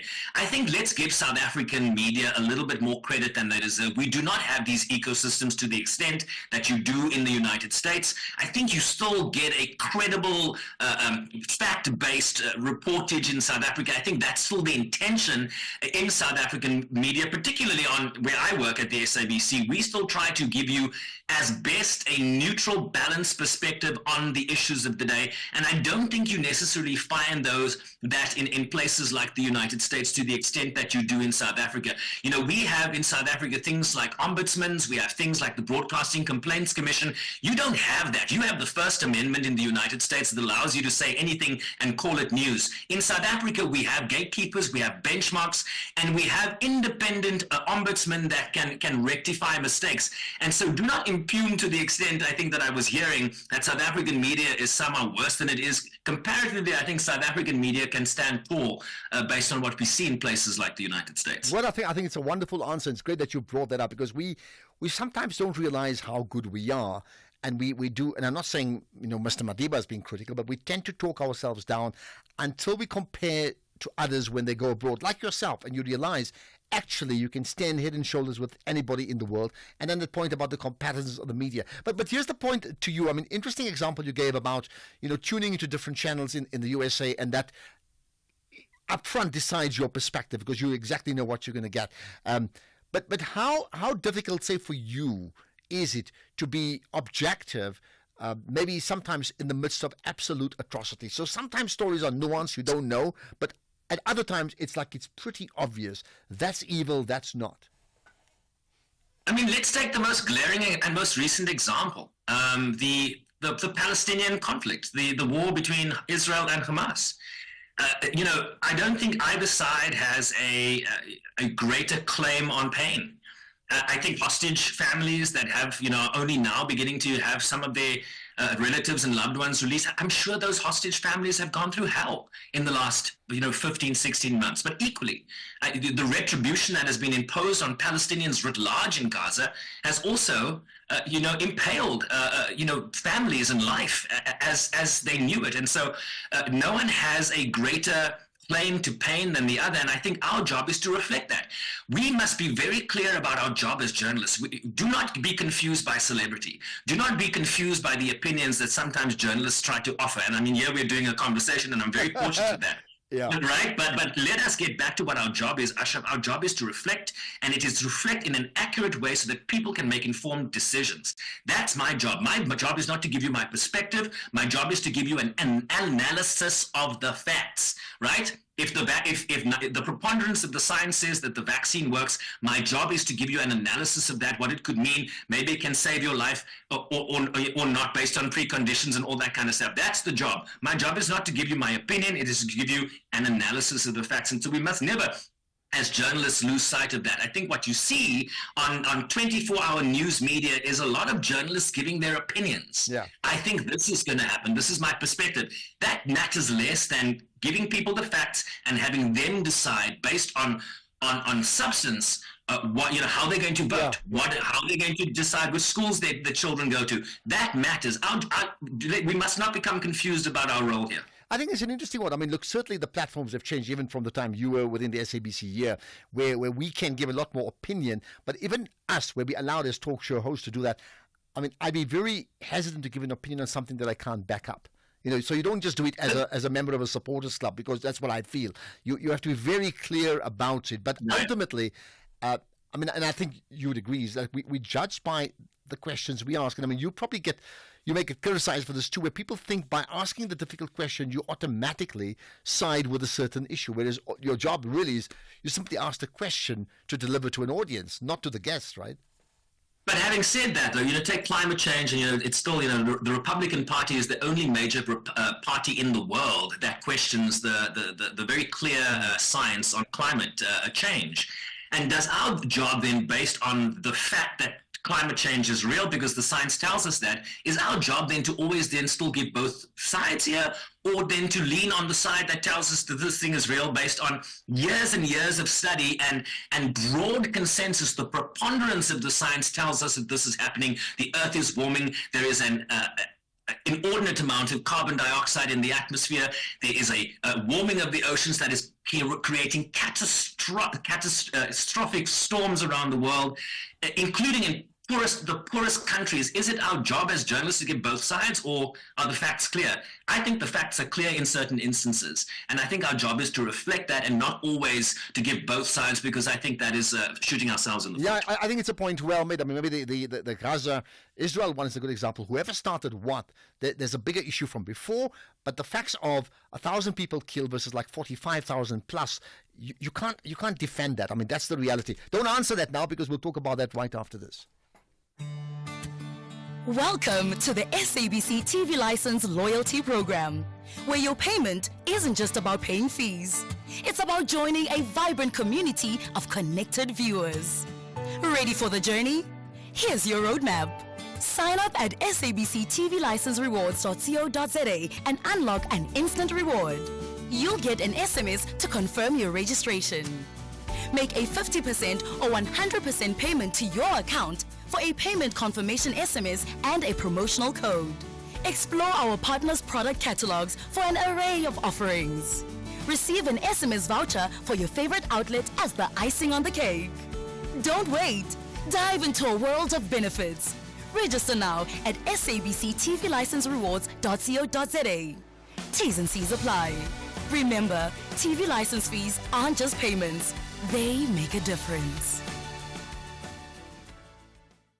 Santam can cover your car in just 2 minutes. That's faster than scrolling through your streaming app, choosing a show, then deciding against it to rewatch another show because you didn't want to start without your partner and sit through the awkward "I started without you" chat. Get your car covered in just 2 minutes so you can live in the moment, not in the worry. Visit santam.co.za. Santam. This is freedom. Santam is an authorized FSP, a licensed non-life insurer and controlling company for its group companies. Our story is a South African story. Anchored in the belief that it takes all of us to build a country that thrives. To educate our children for a brighter future. To care for our health and well-being. To nurture our environment to sustain future generations. And to transform and build a stronger nation. When no one is left behind. Inspiring each other to succeed. Anglo-American. You are listening to the National Pulse with Ashraf Garda. So incredibly, time just goes. We've got about 7 minutes more to go. That's it. With Sherwin Bryce Pease as my fireside chat guest today, right? So Sherwin, just some short answers on this one here. I mean, but maybe this could be a longer one. Do you have a good story to tell us? Something that you repeat? It may not be about work. It could be about anything that you often find yourself telling people. Maybe an after dinner tale, if anything. I think we're losing sight of what is important in terms of the world that we all seek. I think we need to keep our eyes open and look around us and see where it is. We need to be a little bit more empathetic as human beings. And there's this agenda, cliched as it might sound, the SDGs are very much a blueprint, ending poverty, food security, women's rights, quality healthcare, water and sanitation, the basics that undergird a prosperous and developmental society that we all seek for lots of people, whether it be Gaza, whether it be in the Eastern Cape, whether it be in Syria and other theaters of difficulty and struggle. And I think it is incumbent on all of us to really pay attention to what matters. The headlines, the bombs, and what's maybe happening across the border between Rwanda and the DRC matters a bit less than these fundamental things that are going to raise people up. And the SDGs, as much as it sounds like sort of out there for people that are struggling from day to day, are really a platform that undergirds where we need to go. And we really need to educate our kids about it and really understand our responsibilities as individuals in terms of that agenda, because it can be catalytically life-changing. And I don't think anybody could argue with that. Yeah, it's a good point. Now, you're wearing a T-shirt that says South Africa, right? Which I think is very intentional. I would expect. Intentional. Well, there we are. So when people find out you're from South Africa, let's say when you're working in New York, what's the most common one-line response they give you? Sometimes it's, ooh, what's going on there? Oh, what did your president do? It depends on the day, right?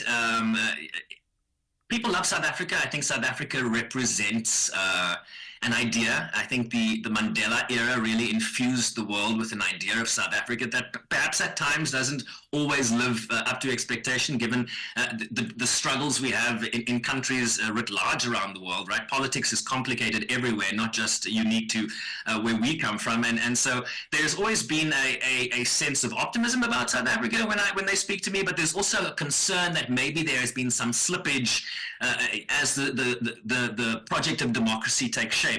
And I always say to people, come and visit South Africa. Don't just read the headlines. You can read headlines about Rio de Janeiro. They'll steal your watch off your arm, or you can go. people get. The United States has mass violence. Carnage on the streets. People get shot by the 10s and 20s in these mass shootings. And so no place is perfect, and I always encourage people to come and visit. I show them pictures of South Africa, and I'm always putting it on a firmer footing than perhaps perception allows. Well, wonderful. What's your just a one-word opinion? What's your one-word answer to describe Donald Trump for you? Destructive. Okay, let's move on. Right. Who would you like? You've met some of the most fascinating people in the world. I won't even go there. There's no time for that. Excepting, who's the one person you'd love to share a seat at the table with? Not necessarily interview them, but just be with that person. It's not because I, wake up in the middle of the night thinking, oh, I'd like to sit with this person. But I think Elon Musk today, right, in this moment, it would be a very interesting person to have a conversation with over an informal dinner so that we can really understand what makes this individual tick.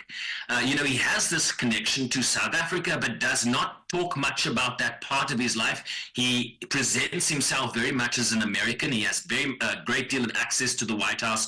So, it would be very interesting to understand this megalomaniac idea of how he presents himself. The other day he tweeted some study by a sort of right-wing conservative think tank saying that South Africa had more racist laws today than it did under apartheid, and he retweets this with a wow. So, my first question would be like, wow that you did that. Yeah. Right? Oh my God. The redress, the project of redress is ongoing, but you just sort of, given where you come from and your whiteness and your understanding of that history, to then just go and perpetuate, something that is egregious as saying that, democratic South Africa has more racist laws than apartheid. I mean, it's just wrong on the face. So quick one, we've got about a minute to go. So if you're saying Donald Trump is destructive, and we know they're chummies now, we know that, what's your one word to describe Elon Musk then? I mean, he's ambitious. He's extremely ambitious. I mean, he might not be the smartest person in the world, but I don't think he knows that. And so he's very ambitious. He has ideas and proclivities about going to Mars, right? While the planet that we live on is being destroyed. The ambition of the project to go to Mars is quite extreme. And the question is whether you get there or not, and what you do when you get there. There's a lot of money that's going to be invested in that, and I think there are more greater priorities facing the world today that we need to be more focused on. Right. I'm rushing it because we've got about a minute to go. A book or 3 books you can recommend maximum, but if not just one, something you really think we should read. I'm busy with Johnny Steinberg's Portrait of a Marriage, Winnie and Nelson. Okay. That needs no introduction, but I tend to sort of lean on the biographical side of things. So, I read recently James Comey's, the former FBI director that made that, late ditch speech about Hillary Clinton's emails a month before the election, and she feels that he basically undermined her prospects of winning in 2016. So his book is called The Higher Loyalty, and I feel that really getting to understand, people in power and what drives them and how they came to decisions really matters in the work that we do. So I tend to lean on sort of biographical things so that I can become a little bit more learned in the work that I do. I think it's what most journalists often are leaning towards, reading good biographies. Give a shout out to maybe a young person, a young South African, whoever that person is, wherever in the world, doesn't matter what they do, that you'd like to draw attention to. Focus on your individuality. Focus on what makes you stand out, and your difference is your power. I was when I was at grade 2 or 3, I think it was grade 2, sub B back in the day. My teacher back in the day, I'm not going to mention her name, used to call me Mr. Mistake. Obviously, she was wrong, but do not let other people define you. Your power lies in your diversity and your individuality, and let that be your brand. Yeah, good point. Is there a young South African that you'd like to name that you admire? Like it's going places for you. I mean, Tyler's doing great. No, point made. She knows all about the water problems we have. Right, just the last thing. How would you like to be remembered, Sharon Bryce, please? Well, I'm not dead yet. I mean, goodness, what a question. How about as competent and someone that did his best. Okay, that's like the understatement. He did his best. Well, you have done your best, and long may you continue doing your best. I often talk about champions. You're very much a champion in your space and a credit to the country, the type of champion South Africans that we need in abundance. The question is, how do we multiply? Anyway, your time's up. Wonderful to talk to you, and hopefully we'll see you when you come to South Africa. And if I get to New York one day, I was in Toronto last few months ago, but New York, I'll knock on your door. Great to chat with you. My heart is full. Thank you so much for this, Ashraf. I really appreciate it. Sharon Bryce, piece, our fireside chat. We'll do another fireside chat next week, but don't forget this entire conversation is up as a podcast ASAP. So get to it, download it, and use it as a basis of a conversation and argument all through the weekend. It's not just about Kaizer Chiefs and Orlando Pirates and the water. Let's get the news. Here's Greg Hurst.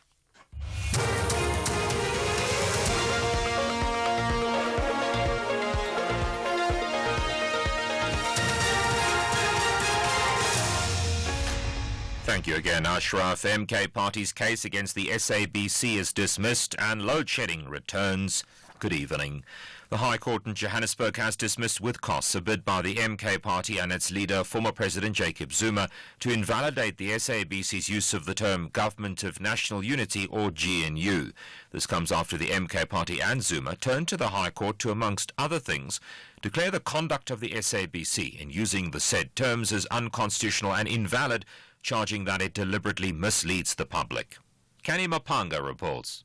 The applicants contended before the court that the public broadcaster's use of the term constitutes a breach of the public broadcaster's independence and public mandate. The court, however, found, among other things, that it had no jurisdiction and that the legal challenge was not a